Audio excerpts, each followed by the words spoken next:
അധ്യക്ഷപ്പെടാനിരിക്കുന്ന സ്നേഹബഹുമാനമുള്ള സ്നേഹിച്ച് എൻ്റെ ഉറ്റ സുഹൃത്തും എൻ്റെ സഹോദരനുമാണ് കൊച്ചമ്മ മക്കൾ, സഭാ സെക്രട്ടറി, സഭാ കമ്മിറ്റികളെ, മാതാപിതാക്കളെ, ശുദ്ധിപരമായ ഗാനങ്ങളെ ലഭിക്കുന്ന കുടുംബം, മൈക്കോട്ടിട്ട് പ്രത്യക്ഷമായി പരോക്ഷമായി ശുശ്രൂഷയുടെ ഭാഗമായിരിക്കുന്ന എല്ലാവരും ഇന്ന് പ്രത്യേകം സമയം വേദനിച്ച് ശുശ്രൂഷയിൽ കടന്നിരിക്കുന്ന നിങ്ങൾ എല്ലാവരെയും ദൈവനാമത്തിൽ ദൈവം നിങ്ങൾ സ്വാഗതം ചെയ്യുകയാണ്.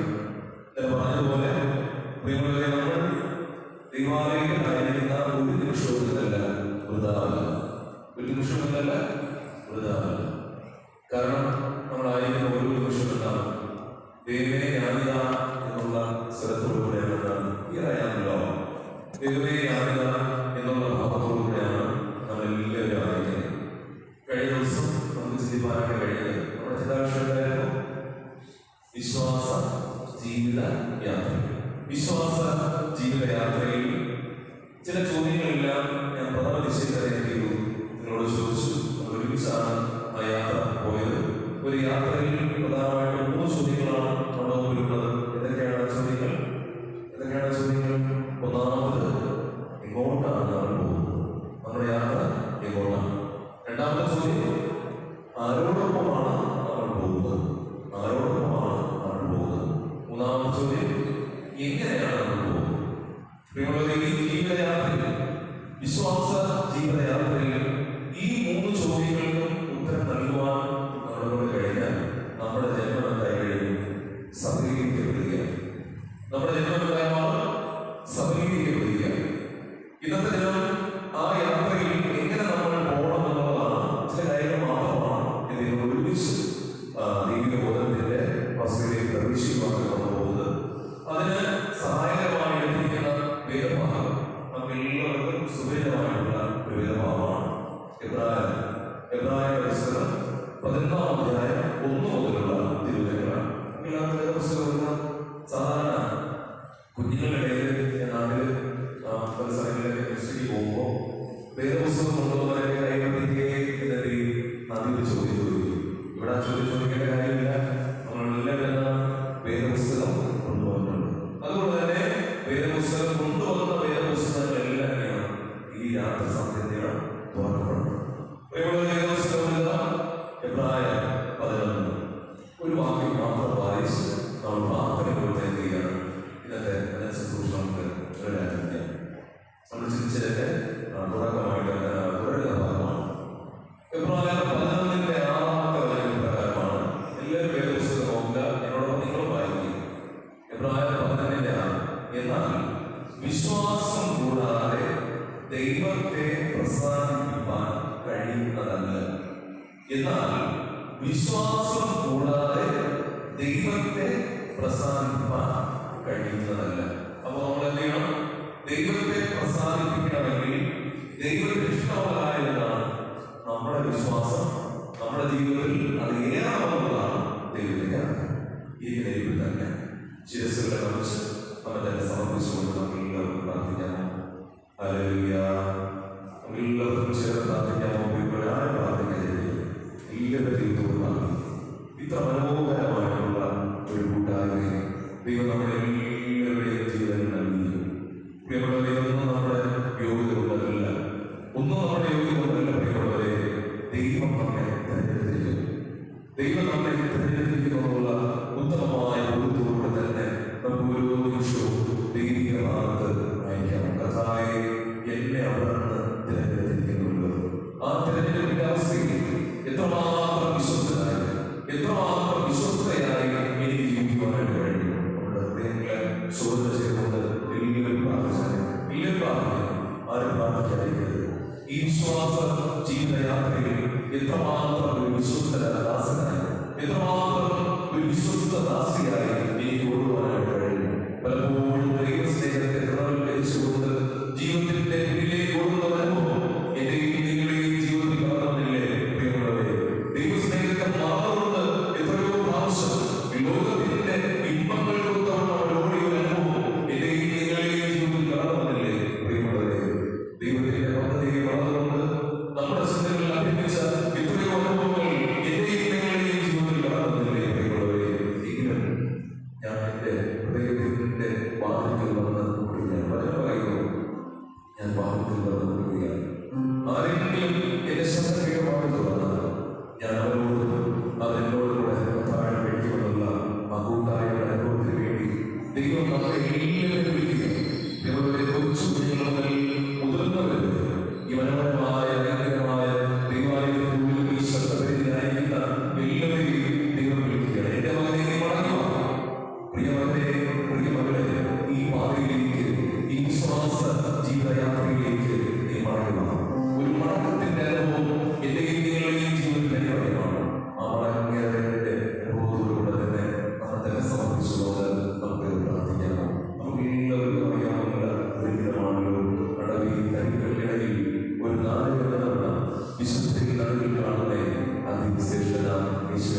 അതിനുശേഷം നമുക്ക് പ്രധാനപ്പെട്ട ഭാഗങ്ങളിലേക്ക് കടക്കാമോ? എബ്രായർ പുസ്തകം, എബ്രായർ 11 വേദപുസ്തകമുള്ളവരിലെ വേദപുസ്തകം എടുക്കുക. എബ്രായർ 11 അതിന് 7-ാമത്തെ വചനം ഇപ്രകാരം: വിശ്വാസത്താൽ നോഹ അതുവരെ കാണാത്തവരെ കുറിച്ച് അരുളപ്പാടുണ്ടായിട്ട് ഭക്തി പൂണ്ട് തന്റെ കുടുംബത്തിന്റെ രക്ഷയ്ക്കായിട്ട് ഒരു പെട്ടകം തീർത്തു എന്നാണ് എഴുതിയിരിക്കുന്നത്. വിശ്വാസത്താൽ നോഹ അതുവരെ കാണാത്തത് എന്താണ്? വിശ്വാസത്താൽ നോഹ അതുവരെ കാണാത്തത് എന്താണ്? കാണാത്തത് നമ്മൾ മുമ്പേ വായിച്ചിട്ടുണ്ടല്ലോ. ഓക്കെ, അപ്പൊ എന്തായാലും വിശ്വാസത്താൽ നോഹ അതുവരെ കാണാത്തത് ഒന്ന് കണ്ടു. എന്താണ് വിശ്വാസം എന്നതോ? അത് തന്നെയുണ്ട്. എബ്രായർക്കെതിരെ 11-ാം അധ്യായത്തിന്റെ 1-ാം വാക്യം തന്നെയുണ്ട്. വിശ്വാസം എന്നതോ ആശിക്കുന്നതിന്റെ ഉറപ്പും കാണാത്ത കാര്യങ്ങൾ. നമ്മൾ പലപ്പോഴും വിശ്വസിക്കുന്നതിനെയാണ് കണ്ട കാര്യങ്ങളാണ് നമ്മൾ വിശ്വസിക്കുക. നമുക്ക് എവിഡൻസ് വേണം.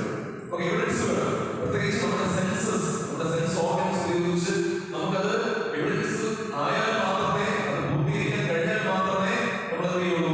അതിനൊരു പ്രമാണമായിട്ടോ അതിനെ ഒരു സത്യമായിട്ടോ നമ്മൾ അംഗീകരിക്കുള്ളൂ. പക്ഷേ വിശുദ്ധ വേദപുസ്തകം നമ്മളെ വ്യക്തമായി പഠിപ്പിക്കുകയാണ്, വിശ്വാസം എന്നതൊന്നല്ല, അങ്ങനെ ഒരു കാര്യമല്ല. വിശ്വാസം എന്നതോ ആശിക്കുന്നതിന്റെ ഉറപ്പും കാണാത്ത കാര്യങ്ങളുടെ നിശ്ചയമാണ്. എന്ത് ആണ് കാണാത്തത്? ദൈവം പറഞ്ഞു, ദൈവം ഈ മനോഹരമായ ലോകത്തെ സൃഷ്ടിച്ചു. എത്ര ദിവസമാണ് സൃഷ്ടിച്ചത്? ചോദ്യത്തിന് പേടിച്ചാണോ? കുറച്ച് കണ്ടില്ല, മാറിയിരിക്കുന്നത്. പക്ഷെ എനിക്ക് ഐ കോൺടാക്ട് ഡയറക്റ്റ് കിട്ടുകയാണ്. ശ്രദ്ധിക്കൂ, എത്ര ദിവസം കൊണ്ടാണ് ദൈവം ഭൂമിയെ സൃഷ്ടിച്ചത്? എത്ര ദിവസം? 6 ദിവസം. കറക്റ്റാണ്. എത്ര ദിവസമാണ്? 6 ദിവസം കൊണ്ട് ദൈവം. എത്രാമത്തെ ദിവസമാണ് മനുഷ്യൻ സൃഷ്ടിക്കുന്നത്? 6-ാമത്തെ ദിവസം സെക്കൻഡ് ഹാഫ്. 6-ാമത്തെ ദിവസം 2-ാമത്തെ ഹാഫിലാണ് ദൈവം മനുഷ്യനെ സൃഷ്ടിക്കുന്നത്. അതോടുകൂടെ ദൈവം നൽകുകയാണ് സൃഷ്ടി പൂർത്തീകരിച്ചു. എല്ലാം നല്ലതെന്ന് ദൈവം കണ്ടു. സൃഷ്ടിച്ച എല്ലാം എന്തായാലും നല്ലതായിരുന്നു, നല്ലത്. പക്ഷെ കുറച്ചു കാലത്തിന് ശേഷം ദൈവത്തിന് മനസ്സിലായി അത്ര നല്ലതൊന്നുമല്ല. മനുഷ്യന്മാരെല്ലാവരും ആയിരിക്കുകയാണ്, ഭക്ഷണന്മാരായിരിക്കുകയാണ്, നീതികേട് പ്രവർത്തിച്ചുകൊണ്ടിരിക്കുകയാണ്. അതുകൊണ്ട് ലോകത്തെ വിധിക്കുവാനാണ് ദൈവം തീരുമാനിച്ചു. അങ്ങനെ ലോകത്തെ ദൈവം നൽകുകയാണ് ജലപ്രളയം കൊണ്ട് വിധിക്കാനായിട്ട് പോവുകയാണ്. ഈ കാര്യം ആരോട് പറഞ്ഞു? ദൈവം ആരോട് പറഞ്ഞു? അന്ന് ജീവിച്ചിരുന്ന നീതിമാനായ വ്യക്തികാരന്മാര് ഈ 11-ാം അധ്യായം വായിക്കുമ്പോൾ നമുക്കൊരു കളക്റ്റീവായിട്ടുള്ള എന്താണ് വിശ്വാസവീരന്മാരെ കുറിച്ച് കാണാൻ കഴിയും. അപ്പൊ എല്ലാവരെ കുറിച്ച് ചിന്തിക്കാൻ വേണ്ടി നോവയിൽ നിന്ന് നമ്മൾ ആരംഭിക്കുകയാണ്. ദൈവം നോവയെ കുറിച്ച് പറയുകയാണ്, ഞാൻ ഈ ലോകത്തെ വിധിക്കാനായിട്ട് പോവുകയാണ്. ഈ ലോകത്തിലെ മനുഷ്യരെല്ലാം മാറിയിരിക്കുകയാണ്. വർഷമായുടെ നടുവിൽ ജീവിക്കുകയാണ്. ലോകത്തേക്ക് ന്യായീകരിക്കുന്നതിനായിട്ട് പോകുന്നത്. ദൈവം പറഞ്ഞു, ഈ ലോകത്തേക്ക് മഴ പെയ്യുവാനായിട്ട് പോവുകയാണ്. എന്താ പറയാൻ പോകുന്നത്? മഴ പെയ്യാൻ പോവുകയാണ്. ഈ കാര്യത്തിൽ ആരാരോട് പറഞ്ഞു?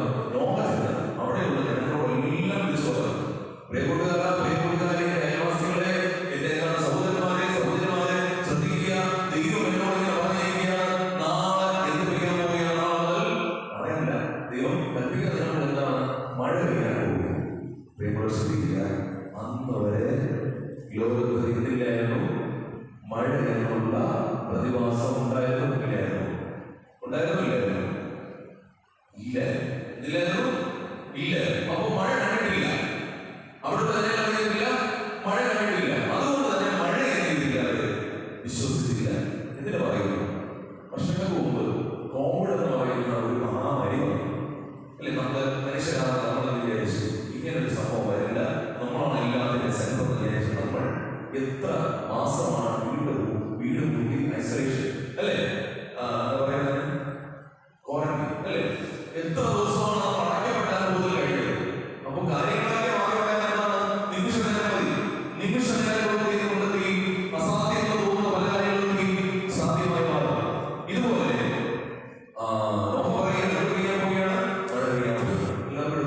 ഉൽപ്പത്തി പുസ്തകം 2-ാം അധ്യായം 5-6 വാക്യങ്ങൾ ഉച്ചത്തിൽ വായിച്ച്. ഉൽപ്പത്തി പുസ്തകം 2-ാം അധ്യായം 5-6 വാക്യങ്ങൾ വായിച്ച്. യഹോവയായ ദൈവം ഭൂമിയിൽ മഴ പെയ്യിച്ചിരുന്നില്ല. അത് എന്തിനായിരുന്നു? മഴയില്ലായിരുന്നു. എങ്ങനെയാണ് അപ്പോ കാര്യങ്ങൾ കൃഷി കാണുന്നത് എന്നാണ് പറയുന്നത്? എങ്ങനെയാണ്? നിലത്ത് വേല ചെയ്യുവാൻ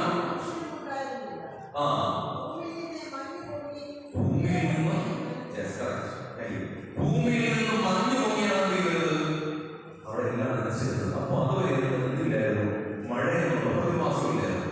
ഇതുകൊണ്ട് തന്നെ നോഹ പറഞ്ഞു, ഈ പ്രാവശ്യം വെള്ളം വരാൻ പോകുന്നത് നിലം വരാൻ പോകുന്നത് ആകാശത്തിൽ നിന്നും വരാൻ പോകുന്നത്, ആകാശങ്ങളിൽ വരാൻ പോകും. ഇത് കേട്ട ജനമെന്ന് പറഞ്ഞു ശ്രദ്ധിക്കാറുള്ളവരെ നോക്കി നോക്കി പലരുണ്ടാവും, കളിയാക്കി ചിരിച്ചിട്ടുണ്ടാവും, പൊട്ടിച്ചിട്ടുണ്ടാവും. ഈ അപ്പൻ എന്താണ് പറയുന്നത്? എന്ത് മണ്ഡലത്തിലാണ് പറയുന്നത്?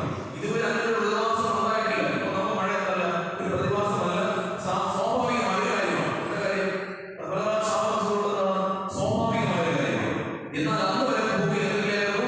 മഴയില്ലാത്തതുകൊണ്ട് അസ്വാഭാവികമായിട്ടുള്ള ഇമ്പോസിബിളായിട്ടുള്ള കാര്യമായതുകൊണ്ട് ജനമെല്ലാവരെയും നോഹയിലേക്ക്.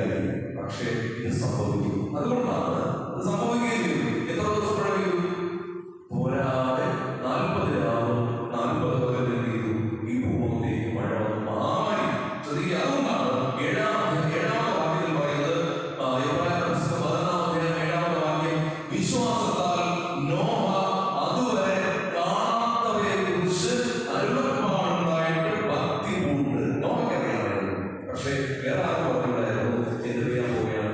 മഴ പെയ്യാൻ പോകും. അതേപോലെ നമ്മുടെ ദൈവവുമായി ഈ വിശ്വാസ ജീവിത യാത്രയിൽ ദൈവവുമായി നമ്മൾ ചേർന്നിരിക്കുകയാണെങ്കിൽ ഇതുപോലുള്ള സ്വർഗീയ ദർശനങ്ങളെ, ഇതുപോലുള്ള വെളിപാടുകളെ നമുക്ക് നൽകും.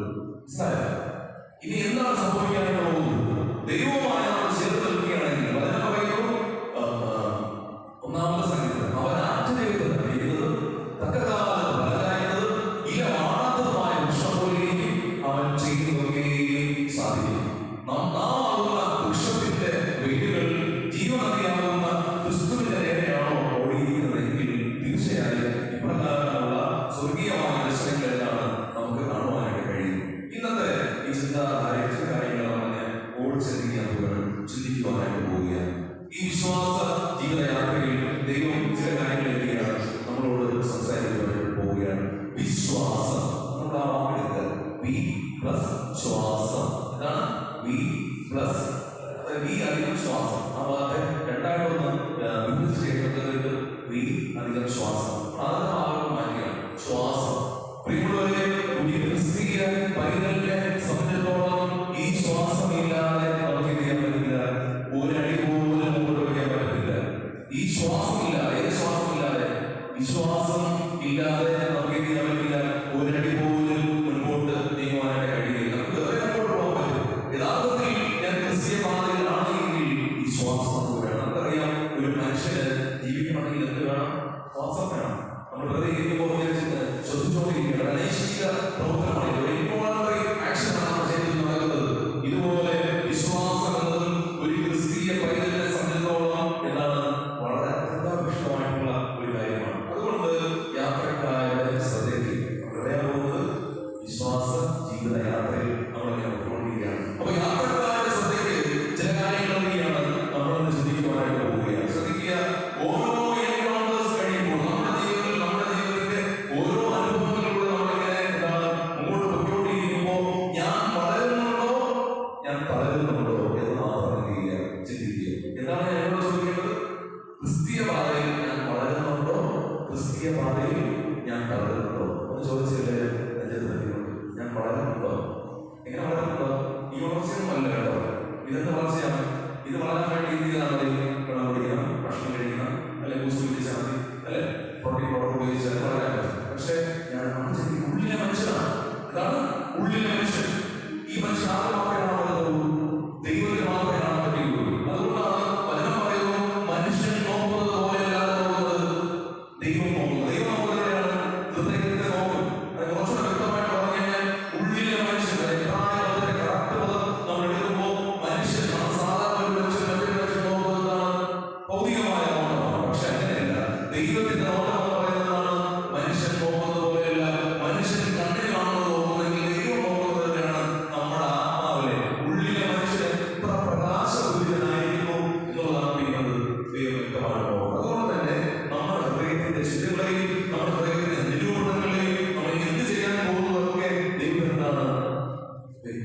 പറയുകയാണ്. അതുകൊണ്ട് ചോദിക്കുക, എൻ്റെ ഉള്ളിലെ മനസ്സേ, എൻ മനമേ, നീ ഓരോ ചൂട് മുമ്പോട്ട് വയ്ക്കുമ്പോൾ, ജീവിതത്തിന്റെ യാത്രയിൽ നീ ഓരോ പ്രാവശ്യം മുമ്പോട്ട് വെക്കുമ്പോൾ ക്രിസ്തുവിന്റെ പാതയിൽ, വേറെ പാതകളല്ല, ക്രിസ്തുവിന്റെ പാതയിൽ നീ വളരുന്നുണ്ടോ, നീ വളരുന്നുണ്ടോ? എന്തിനു പറയണം?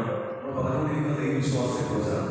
നമ്മുടെ പരസ്പരമുള്ള വിശ്വാസത്തിൽ പോലും, മനുഷ്യരാകുന്ന നമ്മുടെ പരസ്പരമായ വിശ്വാസത്തിൽ പോലും ഇതെന്ത് ചെയ്യാണ്? മൂല്യച്യുതികൾ സംഭവിച്ചുകൊണ്ടിരിക്കുന്ന ഈ കാലഘട്ടത്തിലെല്ലാം ദൈവം നമ്മോട് ചോദിക്കുകയാണ്, പരമമായ ദൈവവിശ്വാസത്തിന്റെ യാത്രയിൽ നിനക്ക് വളരുവാൻ കഴിയുന്നുണ്ടോ, അതോ നീ തളർച്ചയുടെ പാതയിലാണ്? വലിയൊരു കഥ ഇങ്ങനെ വായിക്കുവാൻ ഇടയായി. ആ കഥയുടെ ഹെഡിങ് ഇങ്ങനെയാണ്, ഐ ലവ് യു ഡാഡ്. എന്താണ് ഐ ലവ് യു ഡാഡ്? ഒരു മനുഷ്യൻ എന്ത് ചെയ്യാണ്? വിലപിടിപ്പുള്ള ഒരു കാറ് വാങ്ങിയ, വളരെ വിലപിടിപ്പുള്ള ഒരു കാറ് വാങ്ങിയ, തന്റെ കുടുംബത്തോടൊപ്പം വളരെ സന്തോഷത്തോടുകൂടെ ജീവിച്ചിരുന്ന ഈ മനുഷ്യൻ ഈ കാർ വാങ്ങിച്ചതിന് ശേഷം തന്റെ സ്വന്തത്തിലേക്കായി കാറിലേക്കായി. ഈ കാറിനെ എങ്ങനെ പരിപാലിക്കാൻ കഴിയും? ഈ കാറിനെ എങ്ങനെ മനോഹരമായി മെയിൻറ്റെയിൻ ചെയ്ത് കൊണ്ടുപോകാനായിട്ട് പറ്റും? എന്നും ആഴ്ചയിൽ വളരെ ശ്രദ്ധയോടെ ഈ കാർ നോക്കും. ആഴ്ചയിൽ ഒരു പ്രാവശ്യം വളരെ ശ്രദ്ധയോടുകൂടി ഈ കാറിനെ മനുഷ്യൻ കഴിയും. അങ്ങനെ ഒരു ദിവസം ഈ മനുഷ്യനെയാണെങ്കിൽ വിലപിടിപ്പുള്ള തന്റെ കാറിനെ കഴിയുവാനായിരിക്കുകയാണ്. ഈ സമയത്ത് തനിക്ക് ഒരു കൊച്ചു മകനുണ്ട്. ഈ മകൻ എപ്പോഴും പപ്പയോട് വന്ന് ഈ പപ്പ ചെയ്യുന്ന ജോലികളൊക്കെ ചെയ്യാറുണ്ട്, പപ്പയെ സഹായിക്കാറുണ്ട്, പപ്പയുടെ വാർത്ത കിടന്നുകൊണ്ട് കളിക്കുന്ന മകനാണ്. അന്നേ ദിവസം വന്നിരിക്കുകയാണ്, പപ്പ കാർ കഴിയുകൊണ്ടിരിക്കുകയാണ്. പെട്ടെന്നാണ് തന്റെ മകൻ ഒരു കാര്യം ചെയ്തത്. ഒരു കരിയിലെ കഷ്ണം എടുത്തുകൊണ്ട് കാറിന്റെ അപ്പുറത്തെ വശത്ത് പോയിട്ട് ഈ മകൻ എന്തോ ഇങ്ങനെ എഴുതുകയാണ്, ഇങ്ങനെ സ്ക്രാച്ച് ചെയ്യുക. പെട്ടെന്ന് ഇത് കണ്ട പപ്പയ്ക്ക് തോന്നും, നമ്മളാണ് കൊള്ളാമണി, സന്തോഷമായി, പറയൂ, വളരെ സന്തോഷമായി. ശ്രദ്ധിക്കുക, നമ്മൾ ചെയ്യുന്നത് ഈ മനുഷ്യൻ ചെയ്തു. വളരെ കോപം കൊണ്ട് ഈ മനുഷ്യൻ റിയൽ ഇൻ യു, ശ്രദ്ധിക്കുക, ഇങ്ങനെയുള്ള സമയങ്ങൾ വരുമ്പോഴാണ് റിയൽ ഇൻ യു എന്ന് പറയുന്നത് ഉള്ളിലെല്ലാത്ത മനുഷ്യൻ പുറത്തേക്കൊണ്ട് ചാടാൻ. ആ മനുഷ്യന്റെ ഉള്ളിലുള്ള മനുഷ്യൻ പുറത്തേക്ക് ചാടി തീരാണ്. ഒരു വേറൊരു ചെറിയ ലക്ഷണം ചെയ്തു. തന്റെ പിഞ്ചോമനയുടെ കര പിടിച്ച് മറ്റൊരു കല്ലിന്മേൽ വെച്ചിട്ട് ആവർത്തിച്ച് 5-6 ഇടിക്കാൻ പിടിച്ചു. പെട്ടെന്ന് 5 ഇടി കഴിഞ്ഞപ്പോൾ പെട്ടെന്ന് പെട്ടെന്ന് അയ്യോ ഇതാരാണ്, എന്റെ മകനാണല്ലോ. പെട്ടെന്ന് മോനിയെ വിളിച്ചപ്പോഴേക്കും തന്റെ മകനെ കയ്യിൽ കണ്ടു കഴിയുകയാണ്. ചോറ് മാർന്ന് വെച്ചുകൊണ്ടിരിക്കുകയാണ്. പെട്ടെന്ന് ഈ മകൻ എന്ത് ചെയ്യണം? പപ്പയുടെ നെഞ്ചത്തിൽ എന്നെ ചാടി എന്തിയാണ്? പപ്പ എന്തിയാണ്? ഈ മകൻ വിളിച്ചുകൊണ്ടിരിക്കുകയാണ്. ഈ മകൻ ഓടിയെടുത്തുകൊണ്ട് അപ്പൻ ആശുപത്രിയിലേക്ക് ഓടുകയാണ്. ആശുപത്രിയിൽ ഓടിയപ്പോൾ മകൻ വിളിക്കുന്നത് എന്താണ്? ഈ മകൻ വിളിച്ചുകൊണ്ടിരിക്കുന്നത് ആശുപത്രിയിലേക്ക് എത്തി. ഈ സമയത്ത് ഡോക്ടർ പറഞ്ഞു, ഇതാണ് പ്രകാരം ചെയ്തത്, ക്രൂരമായൊരു കാര്യമാണ് സംഭവിച്ചിരിക്കുന്നത്. ഒന്നും പറയാൻ കഴിയുന്നില്ല. തന്റെ വിരലുകളെല്ലാം എരിഞ്ഞാൻ പറഞ്ഞിരിക്കുകയാണ്. വളരെ വിദഗ്ധമായ ചികിത്സയ്ക്ക് ശേഷം എല്ലാം വാസ്തുവിട്ട് ഈ മകൻ എന്താണ്? പപ്പയുടെ മാറത്തിലുള്ള പപ്പ എന്ന് വിളിച്ചുകൊണ്ടിരിക്കുന്നത്. നമ്മുടെ അമ്മയോട് നമുക്ക് വല്ലാത്ത സ്നേഹമാണ്, അമ്മയോട് നമുക്ക് വല്ലാത്ത സ്നേഹമാണ്, നമ്മളോട് നമുക്ക് വല്ലാത്തൊരു സ്നേഹമാണ്, അല്ലേ? ഈ പപ്പയ്ക്ക് ചെയ്തത് എന്തെന്ന് ഇങ്ങനെ ആലോചിച്ചപ്പോൾ വല്ലാതെ തോന്നി, പശ്ചാത്താപം തോന്നി. ഈ മകനോട് കുറച്ച് ദിവസങ്ങൾക്ക് ശേഷം ഈ പപ്പ വീട്ടിലേക്ക് എത്തിയിട്ട് മകൻ ഇങ്ങനെ വളരെ ശാന്തമായിട്ട് ഉറങ്ങിയാണ്. പപ്പാണ് വിളിച്ചുകൊണ്ടിരിക്കുന്നത്, നാം ഇവിടെ തുടങ്ങുന്നത്. അപ്പോൾ ഒരു പിതാവിന്റെ ആഗ്രഹം എന്താണ് സംഭവിച്ചത്, അല്ലേ?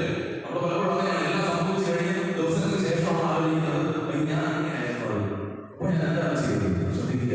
ഓക്കെ, ഈ മനുഷ്യൻ ചിന്തിച്ചു, എന്താണ് ഞാൻ ചെയ്തത്? ചിന്തിച്ച് ഈ മനുഷ്യൻ കാറിന്റെ അടുത്തേക്ക് പോയിട്ട് ഈ മകൻ എന്താണ് കാരണം പറഞ്ഞ് ചെയ്തതെന്ന് നോക്കാൻ വേണ്ടി അപ്പോൾ ചെന്നപ്പോ ഈ അപ്പൻ തന്നെ പോയി. കാറിന്റെ അപ്പുറം വശം ഈ മകൻ കരിങ്കൽ കഷ്ണം കൊണ്ട് എഴുതിയിരിക്കുകയാണ്, ഐ ലവ് യു ഡാഡ്. എഴുതിയിരിക്കുന്നത് ഐ ലവ് യു ഡാഡ്. ഈ മകൻ ഒന്നും വാങ്ങിയില്ല, അപ്പൻ വാങ്ങിച്ചിരിക്കുന്നതാണ് വിലപിടിപ്പുള്ളതാണ്. പക്ഷെ ഈ മകൻ ഒരു കാര്യം മാത്രം അറിയാം, എന്തൊക്കെയായാലും തന്റെ പപ്പ എന്തിനാണ് ഈ മകൻ വല്ലാതെ രീതിയിലാണ് സ്നേഹിക്കുകയാണ്. നിമിഷ നേരത്തിന്റെ വാശി, നിമിഷ നേരത്തിന്റെ കോപത്തിൽ, നിമിഷ നേരത്തിന്റെ ചില സുഖങ്ങളിൽ നമ്മൾ എന്ത് ചെയ്തു? നമ്മുടെ ബന്ധങ്ങളാണ് എന്ത് ചെയ്യുകയാണ് പലപ്പോഴും ഇങ്ങനെ വേദനിപ്പിച്ചത്. ഞാൻ നിങ്ങൾ ചിന്തിച്ചു നോക്കുന്നത് എത്രയോ പ്രാവശ്യം നിമിഷ നേരത്തിന്റെ ഒരു കോപത്തിൽ, നിമിഷ നേരത്തിന്റെ ഒരു വാശിയിൽ നമ്മളെ സ്നേഹിച്ച, നമ്മളെ കരുതിയ, നമ്മളെ എതിരാക്കിയ പ്രിയമക്കളെ നമ്മളെ എതിരാക്കിയ എത്രയോ കാര്യങ്ങളെ നമ്മൾ ചെയ്യുന്നുണ്ട്, എത്രയോ വ്യക്തിത്വങ്ങളെ നമ്മളെ ഇങ്ങനെ വേദനിപ്പിച്ചിട്ടുണ്ട്. നമ്മളൊന്ന് ചിന്തിച്ചു നോക്കുക. നമ്മൾ പല പലരുടെയും സ്നേഹത്തെ മറന്നു. എങ്ങനെ പറയണം? സ്നേഹിതന്മാരുടെ സ്നേഹിതനായിരിക്കുന്ന കർത്താവായ യേശുനാഥന്റെ സ്നേഹത്തെ എത്രയോ പ്രാവശ്യം നമ്മുടെ സ്നേഹിതന്മാരാണ്. നമ്മുടെ അപ്പ നമ്മുടെ സ്നേഹിതനാണ്, നമ്മുടെ അമ്മ നമ്മുടെ സ്നേഹിതയാണ്, അല്ലേ? നമ്മുടെ ഗുരുക്കന്മാർ നമ്മുടെ സ്നേഹിതരാണ്. എന്നാൽ ഈ സ്നേഹിതന്മാരുടെ എല്ലാം സ്നേഹിതനായിരിക്കുന്ന കർത്താവായ യേശു ഞാൻ എന്നെ സ്നേഹിക്കണം. എങ്ങനെ സ്നേഹിക്കുകയാണ്? ഞാൻ എന്റെ ജീവൻ നൽകിയിരിക്കുകയാണ്.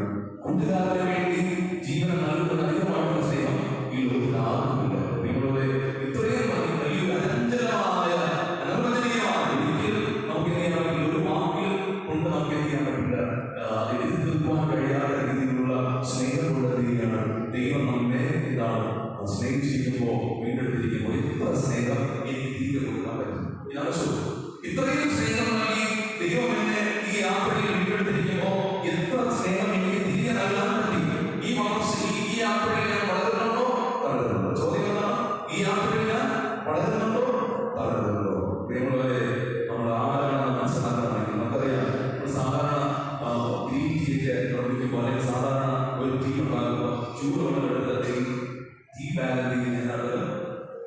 എവിടെയും ചൂടുവെള്ളത്തിനകത്ത് ഇതുപോലെ ചോദന വരുമ്പോ അത് ആരാണെങ്കിലും പുറത്ത് വരും. ടീ ബാഗ് ചൂടുവെള്ളത്തിനകത്ത് എന്താണ് സംഭവിക്കുന്നത്? റിയലിന്റെ ബാഗ്, ആ ബാഗിനകത്തുള്ള ആ പാക്കറ്റിനകത്തുള്ള കറക്റ്റ് എസൻസ് എന്ത് ചെയ്യുകയാണ്? ചൂടുവെള്ളത്തിനകത്തേക്ക് മിക്സ് ചെയ്യുന്നത്. ഇതുപോലെ റിയൽനെസ് നമ്മുടെ ഉള്ളിലുള്ള എന്ത് ആണ് ഉള്ളിലുള്ളത് എന്നുള്ളത് എപ്പോഴാണ് പുറത്തു വരുന്നത്?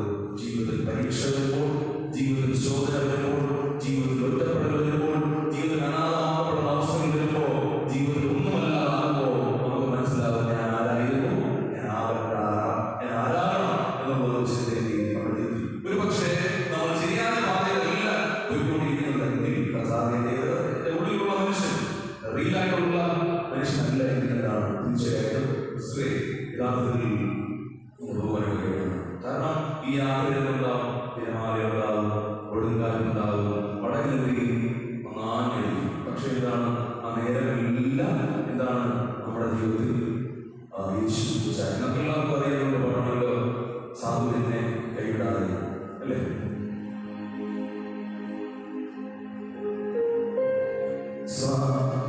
കൊടുങ്കാറ്റും തീരമാലയും ഓക്കെ പഠനങ്ങൾ സാധുവിനെ കൈവിടാതെ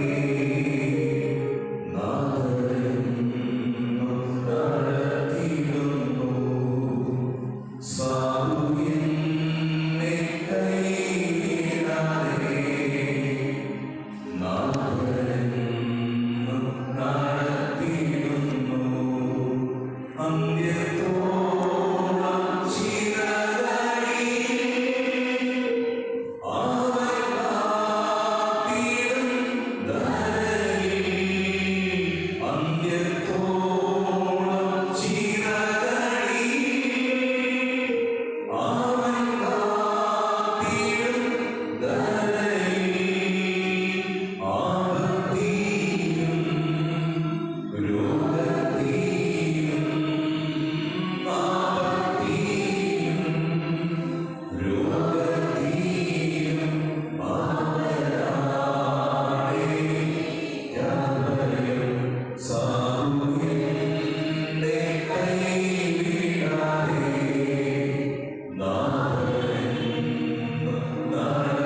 സ്പിരിച്വാലിറ്റി വളരെ എസൻസ് ആയിട്ട് പറഞ്ഞു കഴിഞ്ഞാൽ, വളരെ സംക്ഷിപ്തമായി പറഞ്ഞു കഴിഞ്ഞാൽ വചനം പറയുന്ന പൗലോസ് പറയുന്ന ഇപ്രകാരമാണ്: ക്രിസ്തുവാകുന്ന തലയോളം നമ്മൾ എന്ത് ചെയ്യണം? വളരെയണം. ഓക്കെ, എങ്ങനെയാണ് സ്പിരിച്വൽ വളരേണ്ടത്? ക്രിസ്തുവാകുന്ന തലയോളം വളരെയണം. ശ്രദ്ധിക്കുക, ഈ യാത്രയിൽ നമ്മുടെ വളർച്ച ഏത് വരെയായി? പലപ്പോഴും നമ്മൾ ചിന്തിക്കുന്നത് ഈ വളർച്ച ഇതൊക്കെ മതി, ഒരു അപ്ഗ്രഡേഷനിൽ വേണ്ട, ഒരു പുതുക്കവും വേണ്ട. എന്നാൽ അങ്ങനെയല്ല. ഓരോ ദിവസവും കഴിയുമ്പോഴും ക്രിസ്തുവാകുന്ന തലയോളം എനിക്ക് വളരുവാനായിട്ട് കഴിഞ്ഞോ എന്നുള്ളൊരു ചോദന, ഒരു ചിന്ത നമ്മുടെ ജീവിതത്തിൽ ഉണ്ടാകട്ടെ. അതുകൊണ്ട് തന്നെ faith is a verb of motion. എന്താണ് പറയുക? faith എന്ന് പറയുന്ന പദം ചലനത്തെ സൂചിപ്പിക്കുന്ന ഒരു ക്രിയയാണ്. മനസ്സിലായോ? faith എന്ന് പറയുന്നതാണ്. വിശ്വാസം എന്ന് പറയുന്നത് എപ്പോഴും ചലനാത്മകമാണ്. അതാണ് ചലനാത്മകം എന്ന് പറഞ്ഞാൽ ചലിക്കുന്നതായിരിക്കണം, നിശ്ചലമായിരിക്കണം. അതുകൊണ്ടാണ് ഒരു ചോദ്യം പറയുന്നത്: നമ്മുടെ faith സ്റ്റാഗ്നന്റ് ആയിട്ടുള്ള faith ആണോ, മൂവിംഗ് faith ആണോ? ഇന്ന് വരുന്ന ധ്യാനം അതിനെ കുറിച്ചാണ്. നമ്മുടെ faith എങ്ങനെയാണ്? സ്റ്റാഗ്നന്റ് എന്ന് പറഞ്ഞാൽ stagnant water and moving water പഠിച്ചത്. സ്റ്റാഗ്നന്റ് എന്ന് പറഞ്ഞാൽ കെട്ടിക്കിടക്കുന്ന വെള്ളം. വെള്ളം കെട്ടിക്കിടക്കുന്ന എന്താണ് പ്രശ്നം? ചില പ്രശ്നങ്ങളുണ്ട്. അതെപ്പോഴും ക്ലീനായി അത് ദുർഗന്ധമുണ്ടാകും. എപ്പോഴും ഒഴുകുന്നതിനാണ് നല്ലത്. പ്രിയമുള്ളവരെ, വിശ്വാസത്തിൽ തന്നെ നമ്മുടെ വിശ്വാസം സ്റ്റാഗ്നന്റ് ആയിട്ടുള്ള വിശ്വാസമാണോ, കെട്ടിക്കിടക്കുന്ന ഒരു വിശ്വാസമാണോ? കെട്ടിക്കിടക്കുന്ന വെള്ളത്തിനില്ല, ഒരിക്കലും ഒരു മൂവ്മെന്റ് ഇല്ല, ഒരു ചലനവും ഇല്ല. അങ്ങനെ പറയാം, ഒരു ചലനമില്ല പറയാം. അതോ എന്റെ ജീവിതം പുഴ പോലെ, നദി പോലെ ദൈവത്തിലേക്ക് ഒഴുകിക്കൊണ്ടിരിക്കുകയാണ് എന്നും ഇതാണ് ചോദ്യം. എന്റെ ആത്മാവോട് ചോദിക്കേണ്ടത്, എന്റെ വിശ്വാസം കെട്ടിക്കിടക്കുന്ന ഒരു ജലാശയം പോലെ അങ്ങനെ തന്നെ നിൽക്കുകയാണോ, അതോ ഒരു പുഴ പോലെ, ഒരു നദി പോലെ ദൈവത്തിലേക്ക് മാർഗികത്തോടുകളിലേക്ക് ചെല്ലുവാൻ താമസിക്കുന്നത് പോലെ ദൈവമേ എന്റെ ആത്മാവ് എന്നോട് ചേരുവാൻ താമസിക്കണം. ഇതാണ് സംഗീതക്കാരന്റെ വാഞ്ച. ഇതാണ് ഒഴുകുന്നത്. എങ്ങോട്ടാണ് ഒഴുകുന്നത്? ദൈവത്തിലേക്ക് ഒഴുകുമ്പോൾ ഈ സംഗീതക്കാരൻ ഇങ്ങനെ പാടും: എന്റെ വിശ്വാസം ഇങ്ങനെ അപ്ഗ്രേഡ് ചെയ്തുകൊണ്ടിരിക്കുന്നത്. ഓരോ ദിവസവും ഞാൻ വിശ്വാസത്തിന്റെ പുറകിൽ ഇങ്ങനെ മുമ്പോട്ട് പോകുമ്പോൾ ഈ സംഗീതക്കാരൻ ഇങ്ങനെ അടക്കി വയ്ക്കാൻ പറ്റാത്തതുകൊണ്ടാണ് ഈ മനുഷ്യൻ ഇങ്ങനെ പാടിയത്. മാർഗത്തോടുകളിലേക്ക് ചെല്ലുവാൻ താമസിക്കുന്നത് പോലെ ദൈവമേ എന്റെ ആത്മാവിനെ എന്നോട് ചേരുവാനാണ് ഇങ്ങനെ താമസിച്ചിരിക്കുകയാണ്. ഓരോ ദിവസവും ഞാൻ വന്നുകൊണ്ടിരിക്കുകയാണ്. ഓരോ ദിവസവും ഞാനിങ്ങനെ വന്നുകൊണ്ടിരിക്കുകയാണ്. അതുകൊണ്ടാണ് വചനം നമ്മളോട് ചോദിക്കുന്നത്: നമ്മുടെ വിശ്വാസം സ്റ്റാഗ്നന്റ് ആയിട്ടുള്ള ഇതാണോ, അതോ മൂവിംഗ് ആയിട്ടുള്ള ഓരോ ദിവസവും മാർഗത്തോടുകളിലേക്ക് ചെല്ലുവാൻ താമസിക്കുന്നത് പോലെയുള്ള ഒരു വിശ്വാസമാണോ നമ്മുടെ ജീവിതത്തിൽ പറയുന്നത്? അതുകൊണ്ടാണ് നമ്മുടെ വിശ്വാസം എപ്പോഴും യേശുവിൽ തുടരേണ്ട വിശ്വാസമാണ്. ഇങ്ങനെയുള്ള വിശ്വാസമായിരിക്കും നമുക്ക് ഉണ്ടാകേണ്ടത്. യേശുവിൽ തുടരേണ്ട വിശ്വാസം എന്ന് പറഞ്ഞാൽ തുടരും. നമ്മൾ പറയണം തുടരും. എങ്ങനെ തുടരും? ഈ വിശ്വാസം തുടരും. ആരും തുടരും? യേശുവിൽ നമ്മൾ തുടരും. എല്ലാ ക്രിസ്തീയ വചനങ്ങളും നെഞ്ചിൽ കൈവച്ചിട്ട് പറയുന്നതാണ് തുടരും. എങ്ങനെ തുടരും? ഈ വിശ്വാസം യേശുവിൽ തുടരും. തുടർന്നോട്ടേക്കും ഇതിനൊരു അവസാനമില്ല. ഞാൻ യേശുവിനെ തീർച്ചയായും കണ്ടെത്തും. എത്ര പ്രതിബന്ധങ്ങൾ വന്നാലും, എത്ര പ്രതികൂലതകൾ വന്നാലും, കൊടുങ്കാറ്റും തിരമാലയും പടകിൽ വന്ന് ആഞ്ഞടിച്ചാലും ഞാൻ എന്റെ യാത്രയിൽ എന്തില്ല, നെല്ലിട പതർക്കയില്ല. ഞാൻ ഇങ്ങനെ നിൽക്കും. ഞാൻ എന്ത് ചെയ്യും? എന്റെ ദൈവത്തെ നോക്കും, ദൈവത്തിലേക്ക് യാത്ര ചെയ്യും. Hallelujah, hallelujah. ദൈവം നമ്മെ സഹായിക്കട്ടെ. നമുക്കറിയാം, പഴയ നിയമത്തിൽ ഇങ്ങനെ യാത്ര ചെയ്ത അനേകം ദൈവഭക്തന്മാരെന്ന് കാണാൻ കഴിയും. ഒരു ഭക്തനെ കുറിച്ച് പറയാം. യോസെഫ്. ആരാണ് യോസെഫ്? യോസെഫിനോട് ചോദിക്കുകയാണ്: പുതിയ യോസെഫേ, അങ്ങയുടെ ജീവിതത്തെ കുറിച്ച് അങ്ങനെ ഇന്റർവ്യൂ തന്നാൽ എന്താണ് പറയും? അപ്പോൾ യോസെഫ് പറയുകയാണ്: യോസെഫിന്റെ ആദ്യത്തെ ജീവിതം അപ്പന്റെ മക്കളുടെ വളരെ സന്തോഷമായിട്ട് ഈ മനുഷ്യൻ സ്വപ്നം കാണുന്ന വ്യക്തിയല്ലേ? സൺഡേ പഠിച്ചിട്ടുണ്ടല്ലേ? പരാവധി സ്വപ്നം കാണുന്ന വ്യക്തിയായ യോസെഫ് ഈ കാര്യങ്ങൾ പറയുമല്ലോ. സഹോദരങ്ങൾക്ക് നമ്മൾ പറയുന്നു. സഹോദരങ്ങൾക്ക് എന്ത് തോന്നി? സന്തോഷം തോന്നിയോ? എന്താ തോന്നിയത്? അസൂയ തോന്നി. ഈ മനുഷ്യനെ കൊല്ലാനായിട്ട് ഇത് പ്ലാനാണ്. ഒരു ദിവസം അപ്പം പറഞ്ഞു, അവന് നല്ല നിലയിൽ കൊടുത്തു, സന്തോഷമായി. അപ്പൊ അവൻ വളരെ മാനിച്ചു. ശ്രദ്ധിക്കുക, അവനൊരു ഭാഷയുണ്ട്, അത് വേറൊരു ചരിത്രം. ഓക്കെ, അതിലേക്ക് നമ്മൾ പോകുന്നില്ല. ശ്രദ്ധിക്കുക, ഈ യോസെഫിനെ തന്റെ സഹോദരങ്ങൾ ആദരിക്കുവാനായിട്ട് പോകുമ്പോൾ അവിടെ പോയി കാര്യങ്ങൾ അന്വേഷിച്ച് അവർക്ക് ഭക്ഷണപാത്രങ്ങൾ കൊടുക്കുവാനായിട്ട് പറഞ്ഞിരിക്കുമ്പോൾ ദൂരെ വെച്ച് തന്നെ യോസെഫിനെ കാണുമ്പോൾ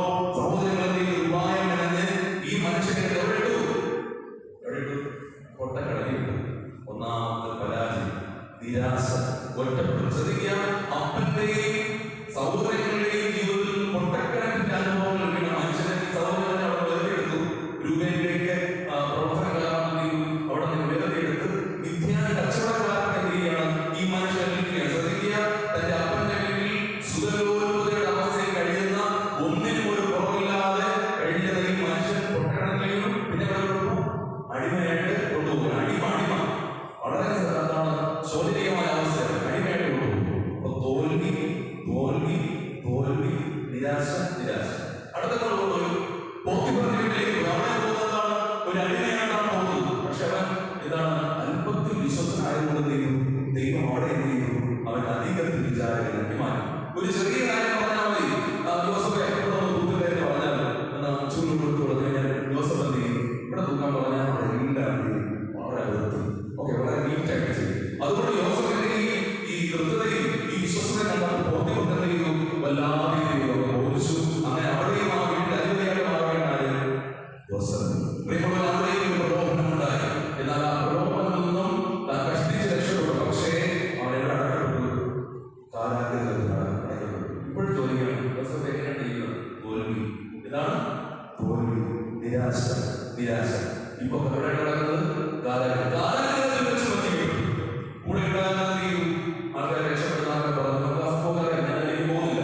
അവിടെ വെച്ച് പറ്റിക്കും. വീട്ടിൽ വന്നായി തോൽവി. തോൽവി. പ്രിയമുള്ള മനുഷ്യൻ തോറ്റോ? കൊടുങ്കാറ്റും തീരമാലയും പടകി വന്നേയും ആനയും. പക്ഷെ എന്ത് ചെയ്തത്? എന്റെ കൂടെ ആരുണ്ട്? ശ്രദ്ധിക്കുക, വേദപുസ്തകങ്ങൾ പഠിക്കുമ്പോൾ ഉൽപ്പത്തി പുസ്തകത്തിൽ പല ആവർത്തിയും ഇപ്രകാരം ആവർത്തിച്ച് പാടുകയാണ്, പറഞ്ഞുകൊണ്ടിരിക്കുകയാണ്. യോസഫിനോടൊപ്പം ആരുണ്ടായിരുന്നു? ദൈവം ഉണ്ടായിരുന്നു. ഹല്ലേലൂയ. എന്തുകൊണ്ടെന്ന് നമ്മൾ കാണുമ്പോൾ നമുക്ക് ഉൽപ്പത്തി പുസ്തകം 45-ാം അധ്യായം 5-ാമത്തെ വാക്യത്തിൽ വായിക്കും. ഉൽപ്പത്തി പുസ്തകം 45:5 ഇതാണ് പറയുന്നത്. നമ്മുടെ വിശുദ്ധ കാര്യം ഉൽപ്പത്തി 45:5 എന്നെ ഇവിടെ വിട്ടത് കൊണ്ട് നിങ്ങൾ വ്യസനിക്കേണ്ട, വിഷാദിക്കേണ്ട, ജീവരക്ഷയ്ക്കായി ദൈവം എന്നെ നിങ്ങൾക്ക് മുമ്പേ ഇവിടെ അയച്ചതാണ്. ഈ സംഭവം പറയാനുള്ള ഇപ്പോൾ തോൽവി തോൽവി തോൽവി, നിരാശ നിരാശ, പടുകുഴിയിലേക്ക് പൊക്കോണ്ടിരിക്കുന്ന മനുഷ്യൻ ഇപ്പോൾ എവിടെയാണ് ഇരിക്കുന്നത്? ഈജിപ്തിലെ നമ്പർ 1 ആയിട്ടുള്ളത് ഒരു അധിപതി. ലോകം തന്നെ അന്ന് ഉറപ്പിച്ചുകൊണ്ടിരുന്ന ഇസ്രായേൽ എന്ന് പറയുന്ന ഒരു വലിയ രാജ്യത്തിലെ അധിപതിയായി ഒരു ലീഡറായിട്ട് പറയുകയാണ്.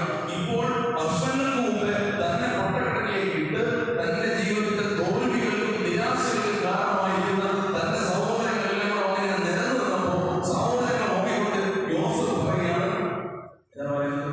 എന്നെ ഇവിടെ വിട്ടത് കൊണ്ട് നിങ്ങൾ എന്ത് ചെയ്യേണ്ട?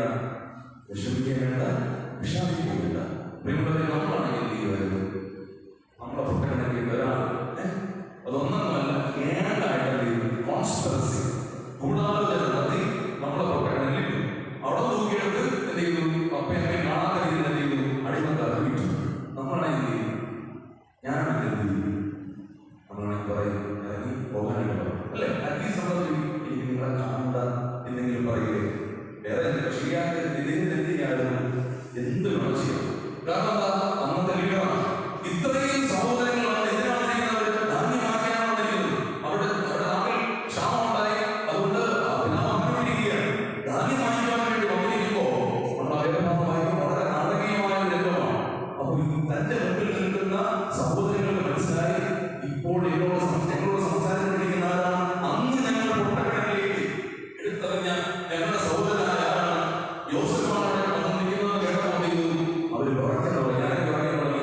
അവിടെയുള്ള സഹോദരങ്ങളെ പേടിച്ച് പറയാൻ അടുത്ത നിമിഷത്തിൽ യോസഫ് എന്താണ് ചെയ്യാൻ പോകുന്നത് അവർക്ക് ചെയ്യാൻ പറ്റില്ല. യോസഫ് ഒന്ന് കണ്ണ് അടച്ചാൽ മതി. ആൾക്കാരെ തൂക്കിയെടുത്ത് എന്ത് ചെയ്യുമെന്ന് പറയാൻ പറ്റും. ഇങ്ങനെ ചെയ്യുമ്പോഴാണ് പറയുന്നത്, സഹോദരങ്ങളെ വീട്ടിൽ പോയി ആവശ്യമാണ് ഒരൊറ്റ പതിനെ. അതാണ് attitude of Joseph. Attitude of യോസഫിന്റെ മനോഭാവം നമ്മൾ പഠിക്കേണ്ട ഒരു ഭാവമായിരുന്നു. യോസഫിന്റെ മനോഭാവം ദൂരെ നിന്ന് പേടിച്ച് വച്ചിരുന്ന സഹോദരങ്ങൾ നോക്കിക്കൊണ്ട് യോസഫ് പറഞ്ഞു, അടുത്ത് വരികയും. എന്താ പറഞ്ഞത്?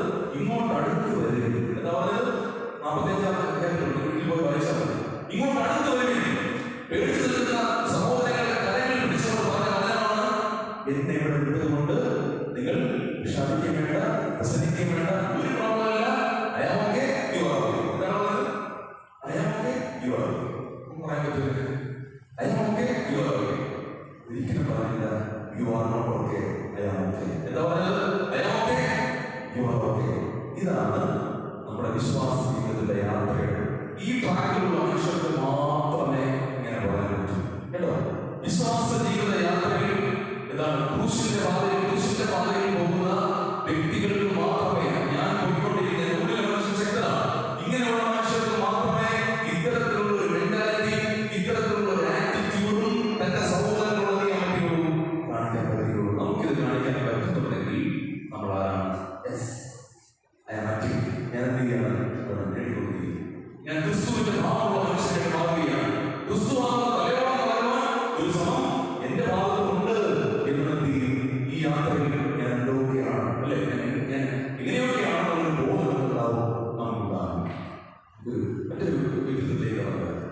യോബിന്റെ ജീവിതത്തിലേക്ക് വരാം. വേദപുസ്തകം പറയുന്നു, ഈയൊരു പുസ്തകത്തിൽ ഒന്നാമത്തെ അധ്യായം, ഈയൊരു പുസ്തകം ഒന്നാമത്തെ അധ്യായത്തിൽ ഒന്നാമത്തെ വചനത്തിൽ തന്നെ പറയുന്നു ഈയോബിനെ കുറിച്ചുള്ള 4 സ്പെഷ്യൽ ക്വാളിറ്റി.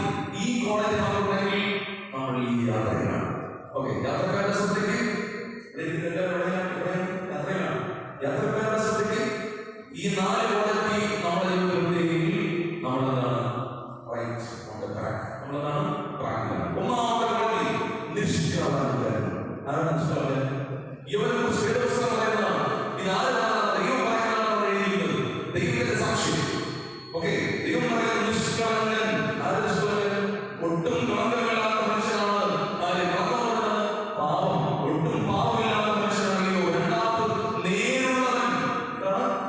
നേര്. ഈ പദത്തിന് വലിയ അർത്ഥമുണ്ട്.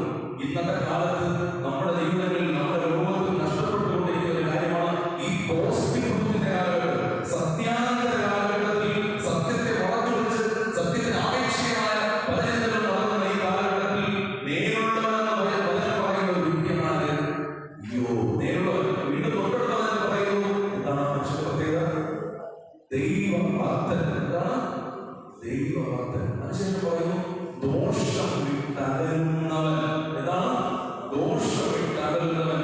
പ്രിയമുള്ളവരെ, പോത്തിഫറിന്റെ വീട്ടിൽ വെച്ച് യോസേഫ് ദോഷം വിട്ടകലുന്നതുകൊണ്ട് മാത്രമാണ് ദൈവമെല്ലാം തീരുമാനങ്ങൾ. പലപ്പോഴും നമ്മുടെ ജീവിതത്തിൽ പ്രിയ യുവാക്കളെ, പ്രിയ ടീനേജേഴ്സ്, പ്രിയ കൊച്ചുമക്കളെ, നമ്മുടെ ജീവിതത്തിൽ ക്രിസ്തുവിന്റെ പാതയിലാണ് നമ്മൾ എങ്കിൽ തീർച്ചയായും നമ്മൾ ദോഷം വിട്ടകലും. എന്തിനാണ് ദോഷം വിട്ടകലും? ഉദാഹരണത്തിന് നമ്മൾ മൊബൈൽ ഫോൺ ഉപയോഗിച്ചിരിക്കുകയാണ്. ഓക്കെ, ദോഷമായിട്ടൊന്നും നമുക്ക് വരില്ല. പ്രകാരം പറയുന്നെങ്കിൽ ഈ ലോകം ദോഷമായിട്ട് കരുതി നമ്മളിങ്ങനെ തന്നുകൊണ്ടിരിക്കും. അപ്പൊ നമ്മളിങ്ങനെ മൊബൈൽ ഫോൺ കണ്ടുകൊണ്ടിരിക്കുകയാണ്. നമ്മുടെ കണ്ണുകളാണ് നമ്മളെ നിയന്ത്രിക്കുന്നത്. ഓക്കെ, കണ്ണുകൾ നിയന്ത്രിക്കുമ്പോൾ ദോഷം വിട്ടകലുന്ന അവനാണെങ്കിൽ, ദോഷം വിട്ടകലുന്ന ഒരു മകളാണെങ്കിൽ നോ എന്ന് പറയേണ്ട സ്ഥലത്തിൽ നോ കൃത്യമായി പറയും. ദോഷം വിട്ടകലുന്ന ഒരു ഭക്തനാണ് നമ്മളെങ്കിൽ ഈ കാര്യത്തിൽ മാത്രമല്ല, ഏത് വാർത്തകളുടെ കാര്യത്തിലായാലും സോഷ്യൽ മീഡിയയുടെ കാര്യത്തിലായാലും നമുക്ക് വേണ്ടാത്ത എന്ത് കാര്യത്തിലായാലും നമ്മുടെ ലക്ഷ്യത്തിലേക്ക് ഏത് കാര്യത്തിലായാലും നോ പറയുവാണെങ്കിൽ ദൈവം പഠിപ്പിക്കും. അതാണ് ദോഷം വിട്ടകലുന്നവൻ. ഇന്ന് നമുക്ക് വേണ്ട ഒരു അനുഭവമാണ്. ഇന്ന് ക്രിസ്തീയ പാതയിൽ ഞാനുണ്ട്, തുടരും എന്ന് എനിക്ക് ബോധ്യമുണ്ട്. തുടരുമെന്ന് എനിക്ക് ബോധ്യമുണ്ടെങ്കിൽ ഞാൻ ദോഷം വിട്ടകലുന്നവനായിരിക്കും. ഇത് ചെയ്യണം. ഞാൻ ദോഷം വിട്ടകലുന്ന ഒരു മകനായിരിക്കും. ഞാൻ ദോഷം വിട്ടകലുന്ന ഒരു മകനായിരിക്കും. ദോഷം വിട്ടകലുന്നില്ല എങ്കിൽ ദോഷം കണ്ട് നമ്മൾ അതിൽ വീഴും. എത്ര സമയം നമ്മൾ അത് സ്പെൻഡ് ചെയ്യുമോ അതാണ് പ്രലോഭനത്തിന്റെ പ്രശ്നം. അതിന്റെ സൈക്കോളജി എങ്ങനെയാണ്? നമ്മൾ കൂടുതൽ സമയം സ്പെൻഡ് ചെയ്യുമ്പോഴെങ്കിൽ അതിൽ വീഴാനുള്ള പ്രവണത കൂടുതലാണ്. പക്ഷേ ഇങ്ങനെയുള്ള സാഹചര്യങ്ങൾ ഒഴിവാക്കി ഓടി മാറുന്ന യോസേഫിന്റെ സ്ട്രാറ്റജി എന്താണ്? എപ്പോഴും നല്ലതാണ്. ഇങ്ങനെയുള്ള സാഹചര്യങ്ങളിൽ നിന്നും ഓടി മാറുന്ന ഓടിത്തള്ളുക എന്ന് പറയും. ഇവിടെ പറയുന്നവരില്ല, ഓടിത്തള്ളുക. ഓക്കെ, ഓടി മറിയുന്ന അനുഭവം ഇതാണ് യോസേഫിന്റെ സ്ട്രാറ്റജി. ഈ സ്ട്രാറ്റജി ക്രിസ്തീയ പൈതലിന് ഏറ്റവും അനിവാര്യമാണ്. ദോഷം വിട്ടകലുന്ന ഒരു ക്രിസ്തീയ പൈതലായിട്ട് മാറുവാൻ എന്ത് ചെയ്യുന്നു? ദൈവം എന്നെ നിങ്ങളെ വിളിച്ചു വരുന്നു. ഇങ്ങനെ ദോഷം വിട്ടകലുന്ന ഒരു മനുഷ്യൻ. പക്ഷേ ഈ യോബിന്റെ ജീവിതത്തിൽ തോന്നുന്നു ശോധനകൾ വന്നു. ആരാണ് പരീക്ഷിച്ചത്? ദൈവം അനുവാദം കൊടുത്തു. പരീക്ഷിച്ചതാണ് പിശാചാണ് പരീക്ഷിച്ചത്. എല്ലാം നഷ്ടമാണ്. 10 മക്കൾ നഷ്ടപ്പെട്ടു, കന്നുകാലികളുടെ സമ്പത്തെല്ലാം നഷ്ടപ്പെട്ടു, ഭാര്യ തള്ളി പറഞ്ഞു, ശരീരം മുഴുവൻ വ്രണം ബാധിച്ച് ഓട്ടോറിക്ഷ എടുത്തുകൊണ്ടിങ്ങനെ മാറ്റിക്കൊണ്ടിരുന്നപ്പോ തന്റെ സ്വന്തം ഭാര്യ പറഞ്ഞ എന്താണ് പറഞ്ഞത്? ദൈവത്തെ തള്ളി പറഞ്ഞ് പോയി പരിശീലനം പറഞ്ഞു. എല്ലാവരും നോക്കി അട്ടഹസിച്ചു, പരിഹസിച്ചു. എന്താണ് പറയില്ലേ? ചാകാനെ പറയുന്നത്. ഈ സമയത്ത് ഈയോബാണ് പറഞ്ഞത്. ഈയോബ് 13 സ്വരങ്ങളുമായ ഈയോബിന്റെ പുസ്തകം 13-ാം അധ്യായം 15-ാമത്തെ വാക്യം. അവൻ എന്നെ കൊന്നാലും ഞാൻ അവനെ തന്നെ കാത്തിരിക്കും. ആരെ കാത്തിരിക്കും? ദൈവം എന്നെ കൊന്നാലും ഞാൻ ദൈവത്തെ തന്നെ എന്ത് ചെയ്യും? ഇതാണ് വിശ്വാസം. ഇതാണ് നമ്മുടെ വിശ്വാസം. അൾട്ടിമേറ്റ് ആയിട്ടുള്ള മൂവിംഗ് ഫെയ്ത്ത്. നമ്മൾ പറഞ്ഞിരിക്കുന്നതിനെ കുറിച്ച് പറയുന്നത് സ്റ്റാഗ്നന്റ് ഫെയ്ത്ത് അല്ല. ഇത് മൂവിംഗ് ഫെയ്ത്ത്. എങ്ങോട്ടുള്ള മൂവിംഗ്? കുരിശിലേക്കുള്ള മൂവിംഗ്. ഓക്കെ, നമ്മൾ കഴിഞ്ഞ ദിവസം ചിന്തിച്ചതാണ്. ഈ മൂവിംഗ് ഫെയ്ത്തിന്റെ പ്രത്യേകത എന്താണ്? ഈ മൂവിംഗ് ഫെയ്ത്തിൽ നിന്നുകൊണ്ട് ഈയോ പറയുകയാണ്, ദൈവം എന്നെ കൊന്നാലും ഞാൻ ദൈവത്തെ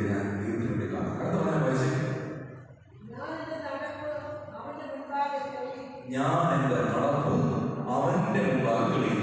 ആരുടെ മുമ്പാകെ തെളിയും? ഞാൻ എന്റെ നടപ്പ് ദൈവത്തിന്റെ മുമ്പാകെ തെളിയും.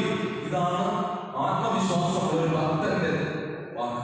നമുക്ക് ഈ വിശ്വാസം പറയാൻ എനിക്കെന്നെ പേടിയാണ് പറയാൻ. പ്രിയമുള്ളവരെ, ഈ ഒരു വിശ്വാസത്തോടെ നെഞ്ചത്ത് കൈവച്ചുകൊണ്ട് ദൈവം എന്നെ കൊന്നാലും ഞാൻ അവന് വേണ്ടി കാത്തിരിക്കുന്നു. ഞാൻ എന്റെ നടപ്പ് ദൈവത്തിന്റെ മുമ്പാകെ തെളിയിക്കും.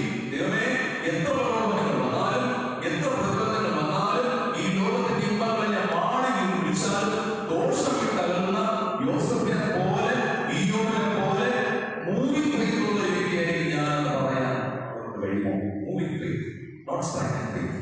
മൂവിംഗ് ഫെയ്ത്ത് ഉള്ള ഒരു വ്യക്തിയായിട്ട് മാറുവാൻ എന്തെങ്കിലും നമുക്ക് കഴിയുമോ? പലപ്പോഴും എന്താണ് ആ മൂവിംഗ് ഫെയ്ത്തിനുള്ളവர்களായിട്ട് മാറുവാൻ നമ്മളൊന്നും കഴിയുന്നില്ല. ഒരിക്കൽ ഞാൻ മിഷണറിയായിരുന്നു, ഞാൻ ഇപ്പോഴും മിഷണറിയാണ്. ഇതെല്ലാം നമ്മുടെ മിഷനുകളിൽ തന്നെയാണ്. എന്നാൽ വടക്കേ ഇന്ത്യയിൽ മിഷൻ ഫീൽഡായി 2015 കാലഘട്ടത്തിലാണ് വടക്കേ ഇന്ത്യ ഛത്തീസ്ഗഡ് എന്ന് പറയുന്ന സംസ്ഥാനത്താണ്. എക്സ്പീരിയൻസിനോട് ഈ നമ്മുടെ അനുഭവങ്ങളൊക്കെ ഞങ്ങൾ പല പ്രാവശ്യം ഷെയർ ചെയ്തിട്ടുണ്ട്.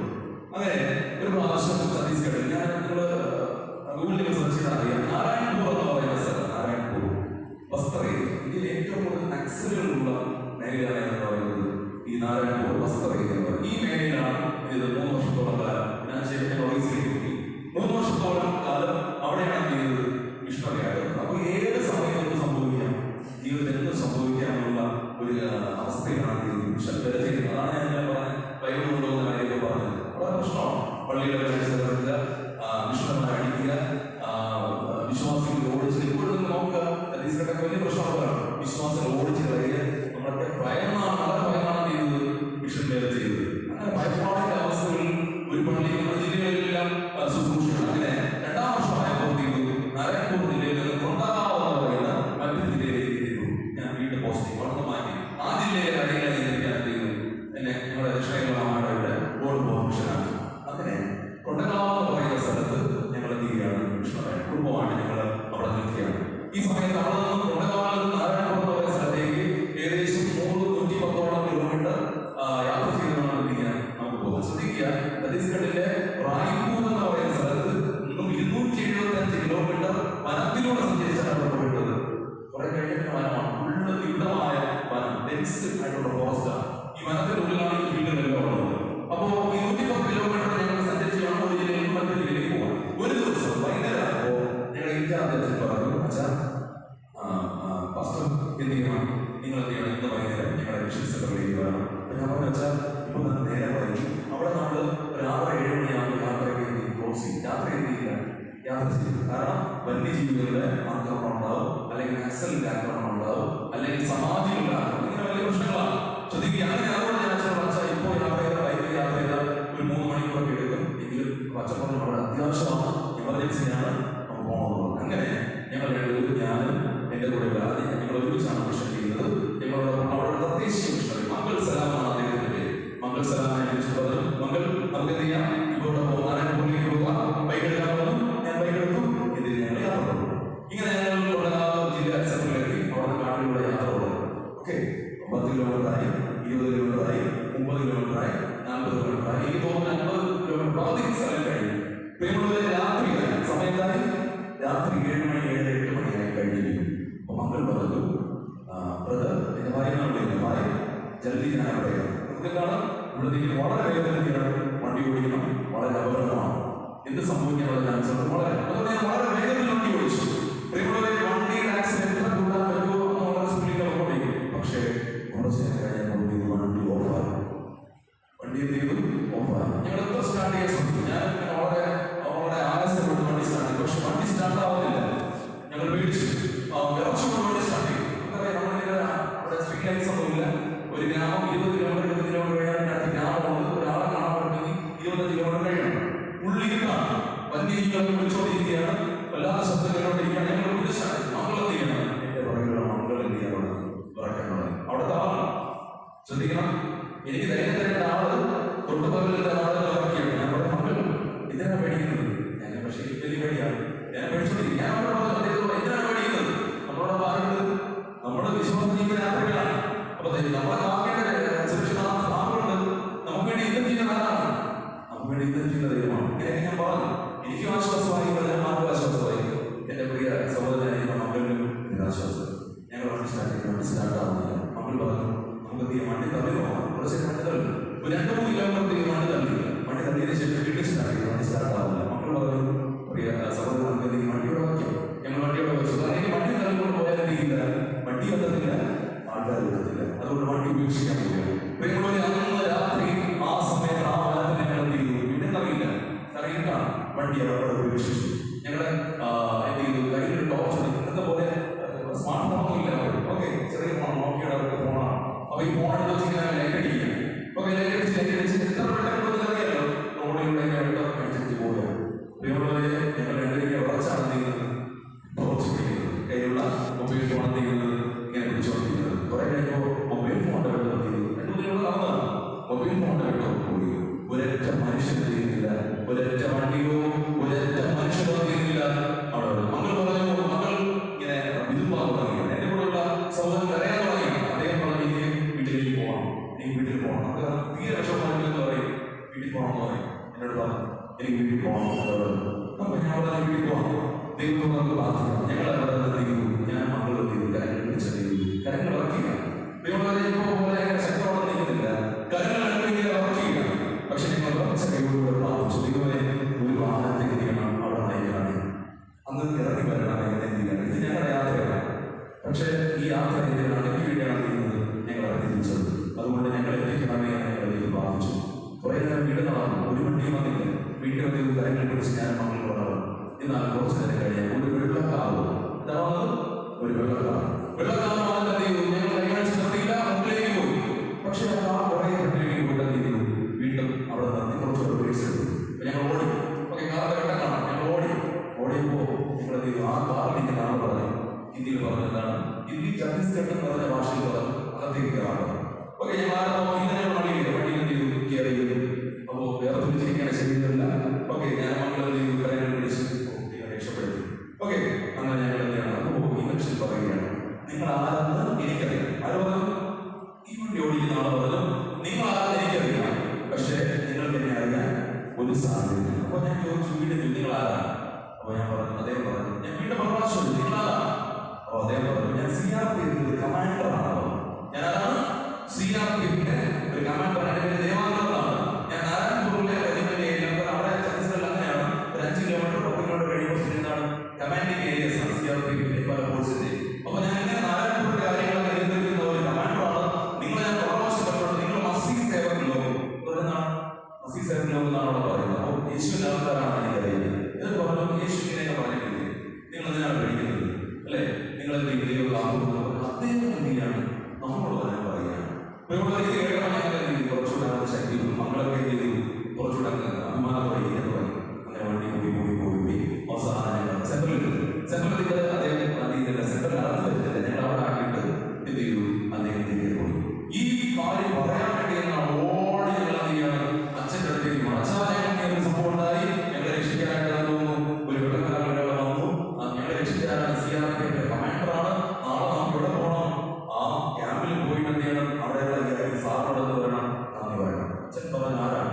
അച്ഛൻ അവിടെയുള്ള ആൾക്കാരെ അറിയാം, കമാൻഡിംഗ് ഓഫീസേഴ്സ്. കാരണം നമ്മൾ പള്ളിയുടെ കാര്യങ്ങളായിട്ട് ബന്ധപ്പെട്ട് പലപ്പോഴും പല കാര്യങ്ങളിലായിട്ട് ഇവരോട് ബന്ധപ്പെട്ടിരിക്കുന്നതാണ്. അപ്പൊ ഞാൻ അച്ഛൻ ചോദിച്ചു, ശരി നാളെ നമുക്ക് പോകാറുണ്ട്. പക്ഷെ അച്ഛൻ ഈ പേര് കേൾക്കാനുള്ള പിടികിട്ടുന്നില്ല. ശരിയെങ്കിലും നിങ്ങൾ പറഞ്ഞില്ലേ എന്ന് പറഞ്ഞു. പ്രിയമുള്ളവരെ, അന്ന് ഞങ്ങൾ നാരായണപൂരിലെ ഓരോ CRPF കിലോമീറ്റേഴ്സ് കണക്കിന് ചെയ്തു. എല്ലാ CRPF കമാൻഡിംഗ് ഏരിയകൾ അറിയാനുള്ള സ്ഥലത്തിന്റെ ഒരു 10-15 കിലോമീറ്റർ ചുറ്റുവട്ടത്തിലെല്ലാം ചെയ്തു. അവിടെ അന്വേഷിച്ചു. ഇങ്ങനെ ഒരു മനുഷ്യനെ ചെയ്തിട്ടില്ല, ഞങ്ങൾക്ക് കാണാൻ പറ്റിയിട്ടില്ല. ഇന്ന് എനിക്ക് അറിയില്ല, മക്കളിലും അറിയില്ല, മക്കളും ഇപ്പോഴും അന്വേഷിക്കില്ല. മക്കളിപ്പോഴും ഉള്ളത് വിഷറിയാം. ഇതുവരെ ഞാൻ ഉണ്ടാകുന്നവരെ ഇങ്ങനെ കാണാൻ പറ്റുന്നില്ല, ഞാൻ എന്തെങ്കിലും കണ്ടിട്ടില്ല. പ്രിയമുള്ള ആരായിരിക്കുന്നത് എനിക്കും അറിയില്ല. നമ്മുടെ യാത്ര രീതിയാണ് അങ്ങോട്ട് കണ്ടിന്യൂ തുടരും. ഓക്കെ, തുടരുമെന്ന് പറയുള്ളൂ, തുടരും. ഈ യാത്ര തുടരുമെന്ന് പറയാൻ വേണ്ടി ചില ദൈവദൂതന്മാരെ ദൈവം ചില സമയത്ത് അറിയിക്കും. നിങ്ങളുടെ ജീവിതത്തിൽ ഇതിനെക്കാലം അനുഭവം ഉണ്ടാവും അല്ലേ? ചില യാത്രകളൊക്കെ ഇങ്ങനെ മുമ്പോട്ട് പോയിക്കൊണ്ടിരിക്കുമ്പോൾ ഇവിടെ വെച്ച് ഞാൻ തീർന്നു, എല്ലാം അവസാനിച്ചു, നെല്ലുടെ പോലും ചെയ്യാൻ പറ്റില്ല, എനിക്ക് സഞ്ചരിക്കാൻ പറ്റില്ല, എല്ലാവരും കൈവിട്ടു.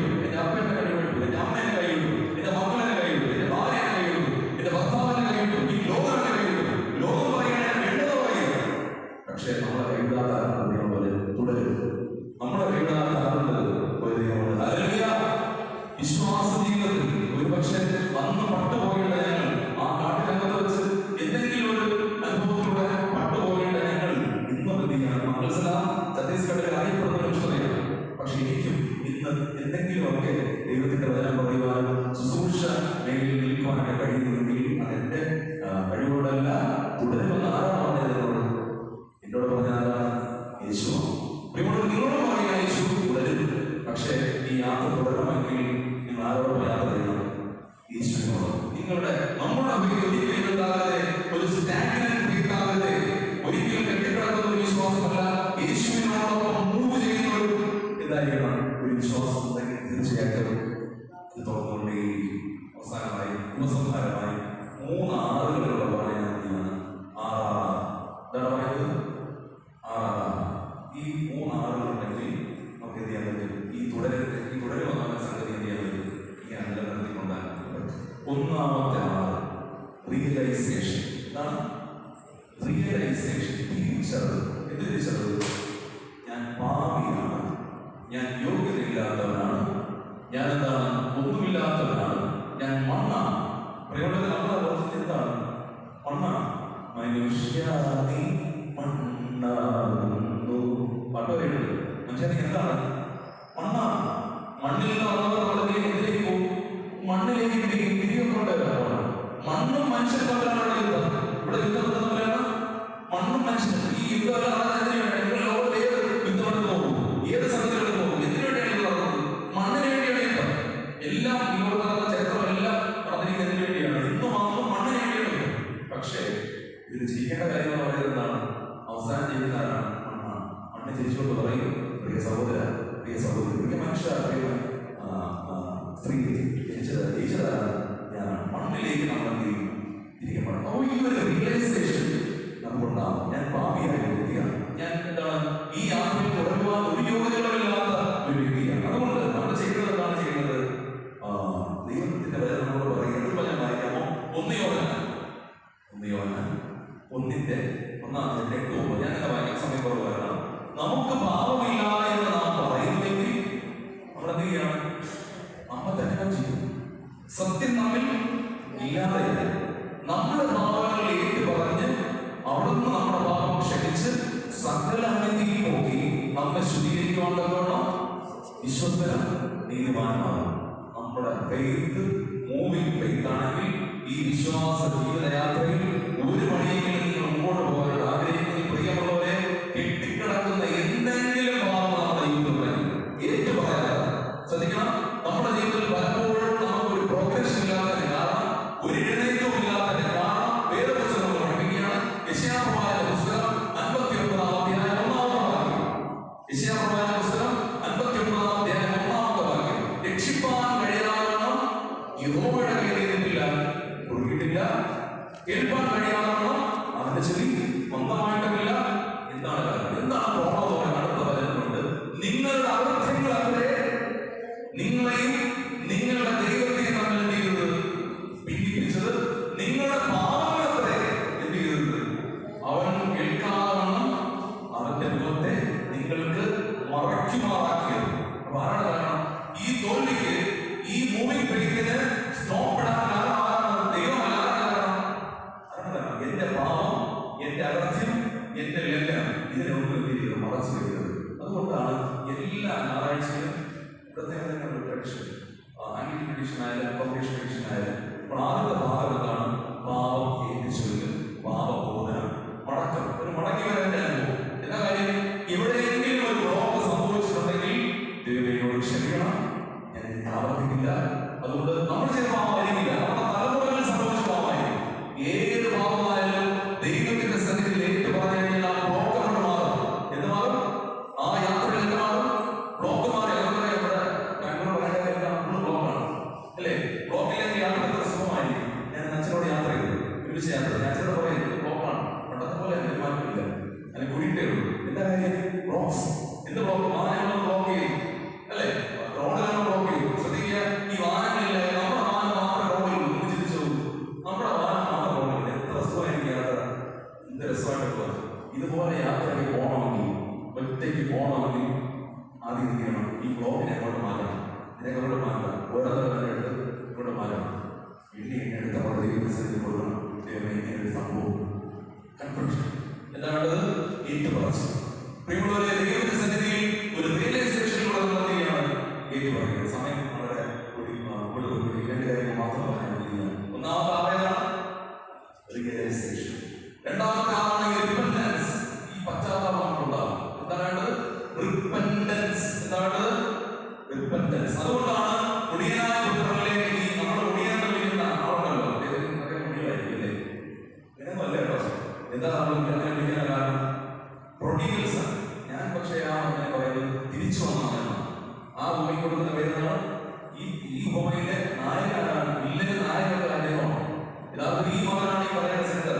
തിരിച്ചു വന്ന മകൻ പറയുകയാണ്, ഈ മകൻ തിരിച്ചു വരാൻ കാരണമുണ്ട്. ഈ ലോകത്തിന്റെ യാത്രകൾ ഓടിക്കൊണ്ടിരുന്ന ഒരു ജംഗ്ഷനിലെത്തിയപ്പോൾ എനിക്ക് മനസ്സിലായി, തന്റെ യാത്ര ഇങ്ങോട്ടല്ല, തന്റെ അപ്പന്റെ അടുത്തേക്കുള്ള യാത്രയല്ല. അവിടെ നിന്ന് തിരിഞ്ഞ് യാത്ര ചെയ്തു, മടക്കം.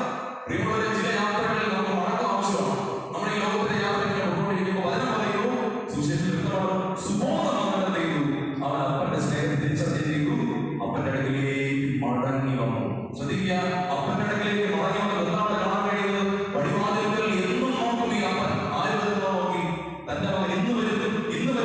എല്ലാവരും പറഞ്ഞു, വേലക്കാരോട് പറഞ്ഞു, ദാസന്മാരോട് പറഞ്ഞു, ഇന്നെന്റെ മകൻ വരും, ഇന്നെന്റെ മകൻ വരും. പക്ഷേ കുറെ നാളായിട്ട് മകൻ വന്നില്ല. പക്ഷെ അന്നേ ദിവസവും ഈ പിതാവ് ഇന്നാല് വരും, എന്റെ മകൻ വരും. പ്രിയപ്പെട്ട, അതുകൊണ്ടാണ് ഞാൻ വീട്ടിൽ പോയിട്ട് വായിച്ചതിന് സമയമില്ല. ദൂരത്ത് നിന്ന് തന്നെ ആര് കണ്ടു? അപ്പൻ കണ്ടു. വീട്ടിനകത്ത് വെച്ച് കണ്ടെന്നല്ലേ ഇരിക്കുന്നത്. അവിടെ ദൂരത്ത് നിന്ന് തന്നെ ആര് കണ്ടു? വരുന്ന ആര് കണ്ടു? അതർത്ഥം അവിടെ നിൽക്കുകയായിരുന്നു. ഈ ഭൂമി പറയുന്നതനുസരിച്ച് അപ്പൻ വഴിമാർഗത്തിൽ നോക്കിയായിരുന്നു. ദൂരത്തേക്ക് നോക്കിയാണ്, എന്റെ മകൻ എന്തെങ്കിലും വരുമോ? പ്രിയമുള്ളവരെ, ദൈവം നമ്മൾ നോക്കിയാണ്, എന്റെ മകൻ ഈ പാതയിൽ, ഈ വിശ്വാസതയുടെ പാതയിൽ ഇന്നെങ്കിലും ഒന്ന് വരുമോ എന്നൊക്കെയാണ് കർത്താവ് നമ്മൾ നോക്കിയത്. മൂന്നാമത്തെ റിനൗൺസിയേഷൻ. ഒന്നാം പാഠമായിരുന്നു റിയലൈസേഷൻ, രണ്ടാമത്തെ പാഠമായിരുന്നു റിപ്പന്റൻസ്, മൂന്നാമത്തെ പാഠമാണ് റിനൗൺസിയേഷൻ. ഒരു ത്യാഗം, ഒരു തെറ്റിദ്ധൽ നമ്മുടെ ആവശ്യമാണ്. ഞാൻ അതോടെ പറയാൻ എന്റെ ജീവിതത്തിൽ ഞാൻ നിങ്ങളോട് പറയാൻ ആഗ്രഹിക്കുന്നു. ഞാൻ ഇന്നലെ നിങ്ങളോട് പറഞ്ഞതാണ്, മരണനിരലിന്റെ താഴെയിൽ വെച്ചാണ് ഈ പാത എന്ന് ഞാൻ എന്ത് ചെയ്യുന്നത് മനസ്സിലാക്കുന്നത്. ഞാനും ജനിച്ചത് പരമ്പര ക്രിസ്ത്യാനിയാണ്. ഞാൻ പപ്പയമ്മ ക്രിസ്ത്യാനിയാണ്. അപ്പോൾ സ്വാഭാവികമായിട്ട് ഞാൻ എന്താവും? ക്രിസ്ത്യാനിയായ ബൈബിൾ വായിക്കും, പള്ളിയിൽ പോകും, നേർച്ച കൊടുക്കില്ല. പക്ഷേ 2006 വർഷം വരെ, ഏതാണ് വർഷം, ഞാൻ ക്രിസ്ത്യാനിയാണ്. പേരിലുള്ളത് എഴുത്തുകൊണ്ടിരുന്ന ക്രിസ്ത്യാനിയുടെ പേര്. 2006 വർഷം വരെ എനിക്ക് ആരാധന ക്രിസ്തു ആരാധന. ഈ പാതയാണ് 2006 ഞാൻ IT പഠിക്കുമ്പോഴാണ്, പ്ലസ് 2 പഠിക്കും, IT പഠിക്കും. ഡിഗ്രിക്ക് മുമ്പുള്ള ഒരു കാലഘട്ടം. എൻ്റെ ജീവിതത്തിൽ വല്ലാത്ത ചിന്തകൾക്കെല്ലാം ഞാൻ വ്യത്യാസം ഒരു കാലഘട്ടമാണ്. 6 വർഷം IT മേഖലയിൽ പോയി പഠിക്കാൻ കഴിച്ചു. അപ്പോൾ വലിയ കൺഫ്യൂഷൻ. ഞാൻ പക്ഷേ കുഞ്ഞുനാൾ തീരുമാനം എടുത്തു. എന്നാണ് എടുത്തത്? ഞാൻ ദൈവത്തിന്റെ പേരിൽ ശുശ്രൂഷ ചെയ്യുന്നത് എല്ലാവരും പറയുമല്ലോ. പക്ഷെ എൻ്റെ അർത്ഥം എനിക്ക് അറിയുണ്ടായിരുന്നു. ആര് ചോദിച്ചാലും എന്താണോ പറയാൻ പള്ളിക്കച്ചലാവാം. പക്ഷെ അതിന്റെ വ്യക്തത എനിക്ക് അറിയുണ്ടായിരുന്നു. പ്രിയമുള്ളവരെ, അതൊന്നും അറിയാതെ ഈ ലോകത്തിൽ ഓടിക്കൊണ്ടിരുന്നത് 2006 വർഷത്തിൽ ഐ മെറ്റ് വിത്ത് ആക്സിഡന്റ്. ഞാൻ എന്ത് ചെയ്യാണ്? ഒരു ആക്സിഡന്റ് സംഭവിക്കുകയാണ്. ആക്സിഡന്റ് സംഭവിച്ചത് തിരുവനന്തപുരം മെഡിക്കൽ കോളേജിൽ ICU-ലായി. ഇവിടെ തിരുവനന്തപുരം മെഡിക്കൽ കോളേജിൽ ഇവിടെ വരെ എത്തി. ICU-ലായി. ഞാൻ ഓടുമെന്ന് വിചാരിച്ചാണ്. ഞാൻ ഈ ഓടി എല്ലാം അതിനകത്ത് പറ്റും. ഞാൻ വിചാരിച്ചെല്ലാം നടക്കുമെന്ന് വിചാരിച്ചു. ഇതിനെപ്പോഴാണ് എന്റെ ശരീരം മരിച്ചു. എന്റെ ശരീരത്തിൽ എനിക്ക് ചെറുതിൽ പോലും മനക്കാൻ കഴിയാതെ തിരുവനന്തപുരം മെഡിക്കൽ കോളേജിൽ ICU കിടക്കി. അപ്പൊ ഇത് എന്റെ പപ്പയമ്മയോട് പറയാനാണ്. അപ്പോ ഈ മെഡിക്കൽ പുറത്തിറങ്ങുന്നതാണ് എന്റെ പപ്പയമ്മയ്ക്ക് പലർക്ക് അറിയുന്ന ആൾക്കാരെന്നാണ് ആര് പറയുന്നത്? എന്റെ സഹോദരങ്ങൾ, പള്ളിക്കാരെ പറയുന്നത്. അപ്പൊ എല്ലാവരും പുറത്തുണ്ട്. അപ്പൊ ഇങ്ങനെ എല്ലാവരും അറിയണം. എന്താ കാരണം? ഡോക്ടർമാർ പറഞ്ഞു, ഈ മനുഷ്യൻ ചിലപ്പോൾ ജീവിക്കുമായിരിക്കും, തിരിച്ചാലും ചിലപ്പോൾ കിടക്കിലായിരിക്കും, അല്ലെങ്കിൽ തിരിച്ചാലെന്താണ് കൈയോ കാലോ അല്ലെങ്കിൽ കാഴ്ചയൊക്കെ നഷ്ടപ്പെട്ട് അല്ലെങ്കിൽ ചെവി കേട്ടുകൂടാതെ എന്തെങ്കിലുമൊക്കെ പ്രശ്നം ഉണ്ടായിട്ടായിരിക്കും. കാരണം സംഭവിച്ചെന്ന് പറഞ്ഞാൽ എന്റെ താടിയുടെ ഭാഗമൊക്കെ പല പ്രശ്നം സംഭവിച്ചാൽ പറയുന്നില്ല. ഇവിടെ നിന്നൊക്കെ സ്റ്റിച്ചായിരുന്നു. ഇവിടെ സ്റ്റിച്ചിട്ടു വായിക്കാത്തൊക്കെ ഇങ്ങനെ മഞ്ഞി ഇങ്ങനെ കുത്തി നിറച്ച് വെച്ച് ബ്ലീഡിങ് ആണ്. കംപ്ലീറ്റ് നിന്നും അത് തറയിലൊന്ന് തലയിടിച്ചു. ഓക്കെ, തറയിലൊന്ന് തലയിടിച്ചതിന്റെ ഭാഗമാണ്. ഡോക്ടർമാർ പറഞ്ഞ എല്ലാ പ്രശ്നം കൈവിടി. ശരീരമാസങ്ങളിൽ എന്താണ് ഫ്രാക്ചർ പ്രശ്നങ്ങളാണ്, എല്ലാം ചതഞ്ഞിരിക്കുകയാണ്. ഡോക്ടർമാർ പറഞ്ഞ ഇതെല്ലാം കുഴപ്പമില്ല. അപ്പോൾ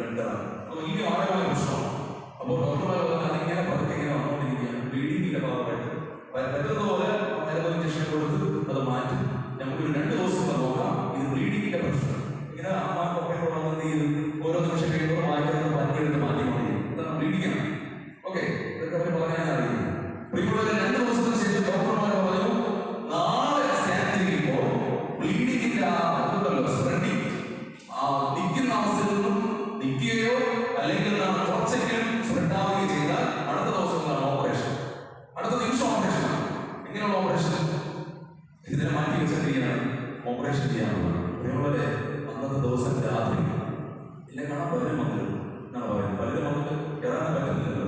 വിവരത്തിൽ എന്ത് ചെയ്തു? പലരും തിരിച്ചു പോയി. എല്ലാവരും കാരണം കാണുന്നു. എല്ലാവർക്കും ഇങ്ങനെ ആളെ കാണണമെന്നൊക്കെ പറഞ്ഞാൽ വിളിച്ചോണ്ട് പോയെന്നാണ് അയാൾ പറയും. പ്രിയമുള്ള അന്ന് രാത്രി പപ്പയമ്മ എന്ത് ചെയ്തു? എല്ലാവരും വിളിച്ചോ, എല്ലാവരും പ്രാർത്ഥന പറയും. എന്റെ പള്ളിക്കാരൻ, എന്റെ മാതൃചർച്ച്, ഓക്കെ, ഞാൻ പള്ളിയിലാണ് വന്ന ഒരു വ്യക്തിയാണ്. പള്ളിക്ക് വേണ്ടി എന്ത് ചെയ്യാൻ, അതൊക്കെയാണ് എന്റെ ജീവിതത്തിൽ ആഗ്രഹമാണ് കാണാം.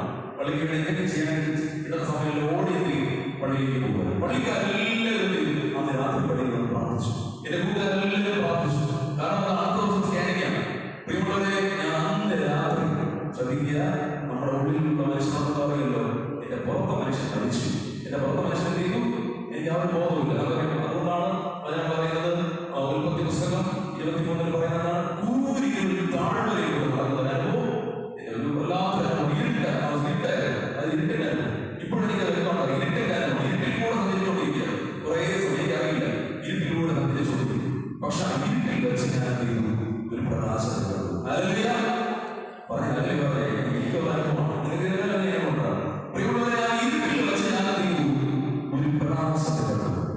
ഈ പ്രകാശം ഇങ്ങനെ എന്ത് ചെയ്യാണ്?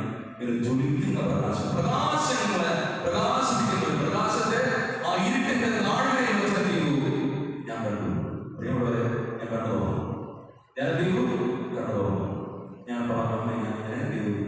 പറയാൻ പറ്റുന്നില്ലെങ്കിൽ ഞാൻ കൈ വെറുതെ പറയാൻ ശ്രമിക്കുകയാണ്. അമ്മ തൊട്ടടുത്തോട്ട്. പ്രിയമുള്ളവരെ, അടുത്ത ദിവസം എന്ത് ചെയ്യണം? എന്നെ സ്കാനിങ്ങിന് കൊണ്ടുപോകുന്നത്, സ്ട്രെച്ചറിലാണ് കൊണ്ടുപോകുന്നത്. പ്രിയമുള്ളവരെ, ഞാൻ കണ്ടത് സത്യമായിരുന്നു.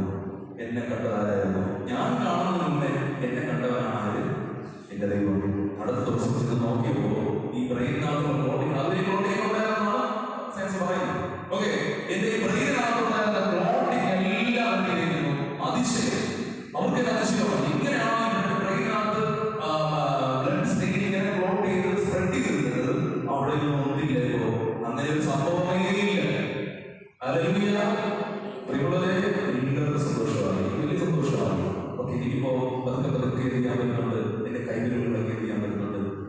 സംസാരിക്കാൻ പറ്റുന്നില്ല, അതൊക്കെ നഷ്ടപ്പെട്ടു. അതുപോലെ ദിവസങ്ങൾ കഴിയുമ്പോൾ എനിക്ക് സംസാരിക്കാൻ പറ്റുന്നുണ്ട്, കാണാൻ പറ്റുന്നുണ്ട്, പതുക്കെ ചെയ്യാൻ പറ്റും, കൈയണിക്കാൻ പറ്റുന്നുണ്ട്, ഇടിക്കാൻ പറ്റുന്നുണ്ട്. 2 മാസം കടക്കേണ്ടി വരും. പക്ഷേ പ്രിയമുള്ളവരെ, അത് കഴിഞ്ഞപ്പോ എന്തൊക്കെയാണോ നഷ്ടപ്പെട്ടത് അതെല്ലാം ദൈവം ചെയ്തു എനിക്ക് തിരികെ. അപ്പൊ ഞാൻ അന്ന് ആ പ്രകാശം കണ്ടപ്പോൾ തീരുമാനമാണ്, ഇനി വെറുതെ നല്ല കഥാതെ ഇനി എന്ത് ചെയ്യാൻ പോവുകയാണ്? ഞാൻ എനിക്ക് വേണ്ടി ഓടുമെന്ന് പറഞ്ഞുകൊണ്ട് എന്തെങ്കിലും ഓടും. അതുകൊണ്ടാണ് ഞാൻ പറഞ്ഞത്, ക്രിസ്തുവിന് വേണ്ടി ഓടുവാൻ ഈ ലോകത്ത് വേറെ കാലുകളൊന്നുമില്ല. നമ്മുടെ ഈ കാലുകളെ ഉള്ളൂ. ആർക്ക് വേണ്ടി ഓടാൻ? ക്രിസ്തുവിന് വേണ്ടി ഓടാൻ. ഈ യാത്രയിൽ നമ്മൾ ഓടുമ്പോൾ ക്രിസ്തുവിന് വേണ്ടി കൂടെയാണ് ഓടുന്നത്. എന്ത് ചെയ്യണം? നമ്മൾ മറന്നുപോയി. അതുകൊണ്ടാണ് സാക്ഷികൾ നമ്മൾ നയിക്കേണ്ടത്. നിങ്ങൾ പള്ളിയിലേക്ക് വരുമ്പോൾ അതെല്ലാവർക്കും ഒരു സാക്ഷ്യമാണ്. എല്ലാവർക്കും സാക്ഷ്യമാണ്. നമ്മുടെ തലമുറകൾക്ക് ഒരു സാക്ഷ്യമാണ്. മാതാപിതാക്കൾ പള്ളി വരുമ്പോൾ മക്കൾക്കൊരു സാക്ഷ്യമാണ്. മക്കൾ പള്ളി വരുമ്പോൾ കൂട്ടുകാർക്കൊരു സാക്ഷ്യമാണ്. ഓക്കെ, നമുക്കൊരു സാക്ഷിക്കാൻ ആവശ്യമാണ്. ക്രിസ്തുവിന് വേണ്ടി ഓടാൻ വേറെ കാലുകളൊന്നുമില്ല. ക്രിസ്തുവിന് വേണ്ടി ഓടേണ്ട കാലുകളാണ്. ഞാൻ പറഞ്ഞു, ഞാൻ തീരുമാനമെടുത്തു, ഇനി ഈ കാലുകൾ ആർക്ക് വേണ്ടി ഓടും? ക്രിസ്തുവിന് വേണ്ടി ഓടും. ഈ കൈകൾ ആർക്ക് വേണ്ടി ചലിക്കും? ക്രിസ്തുവിന് വേണ്ടി ചലിക്കും. ഈ കണ്ണുകൾ ക്രിസ്തുവിന് വേണ്ടി കാണാൻ ശ്രമിക്കും. ഈ ചെവികൾ ക്രിസ്തുവിന് വേണ്ടി കേൾക്കുവാനാണ് ശ്രമിക്കും. ഞാൻ എടുത്ത തീരുമാനം വെറുതെ ഒരു കാര്യത്തിന് വേണ്ടി ഞാൻ എടുത്ത തീരുമാനം എന്നെ നടന്നൊന്നുമല്ല. പക്ഷെ ഞാൻ എടുത്ത തീരുമാനമാണ്. ഞാൻ എടുത്ത തീരുമാനത്തിൽ അത് ഉറച്ചു. എനിക്ക് മനസ്സിലായി, എന്റെ ദൈവം ജീവിക്കുന്ന ദൈവമാണ്. എന്റെ ദൈവം എന്നെ സ്നേഹിക്കുന്ന ദൈവമാണ്.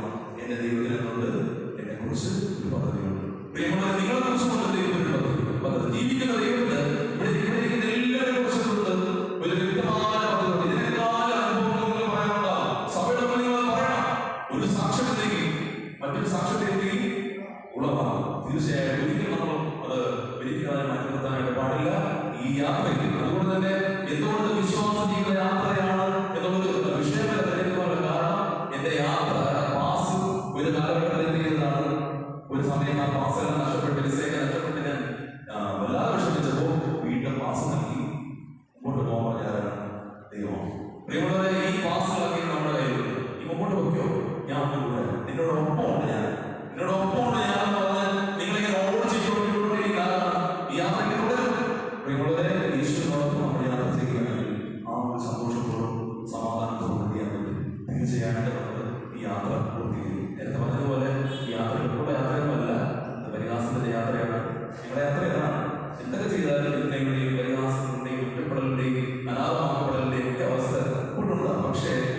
എല്ലാം ആരെ നോക്കിയാൽ മതി, ആരെ നോക്കിയാൽ മതി? കുരിശിനെ നോക്കി കഴിഞ്ഞാൽ ഇതൊക്കെ എത്ര ഈസി അല്ലേ? കുരിശിലേക്ക് നോക്കുമ്പോഴല്ലോ ഈ സഹിക്കുന്നതൊക്കെ എന്താണ്? ഒന്നുമല്ല. അങ്ങോട്ട് നോക്കുമ്പോൾ എന്താണ്? ദൈവമേ ഇതിനേക്കാൾ ഇത്രയും കൂടെ വേണ്ടിയാണ് അവിടെ നിന്ന് ചെയ്യുന്നത്, ഈ യാത്ര പൂർത്തീകരിക്കാൻ വേണ്ടി അവിടെ നിന്ന് എനിക്ക് വേണ്ടി നൽകിയത്. തീർച്ചയായിട്ടും ഈ കൈക്കൂപ്പിളിലെങ്കിലും അല്പം എനിക്ക് എന്താ വിശ്വാസത്തോടുകൂടെ കൂടുതൽ ചെയ്യാൻ പറ്റില്ല.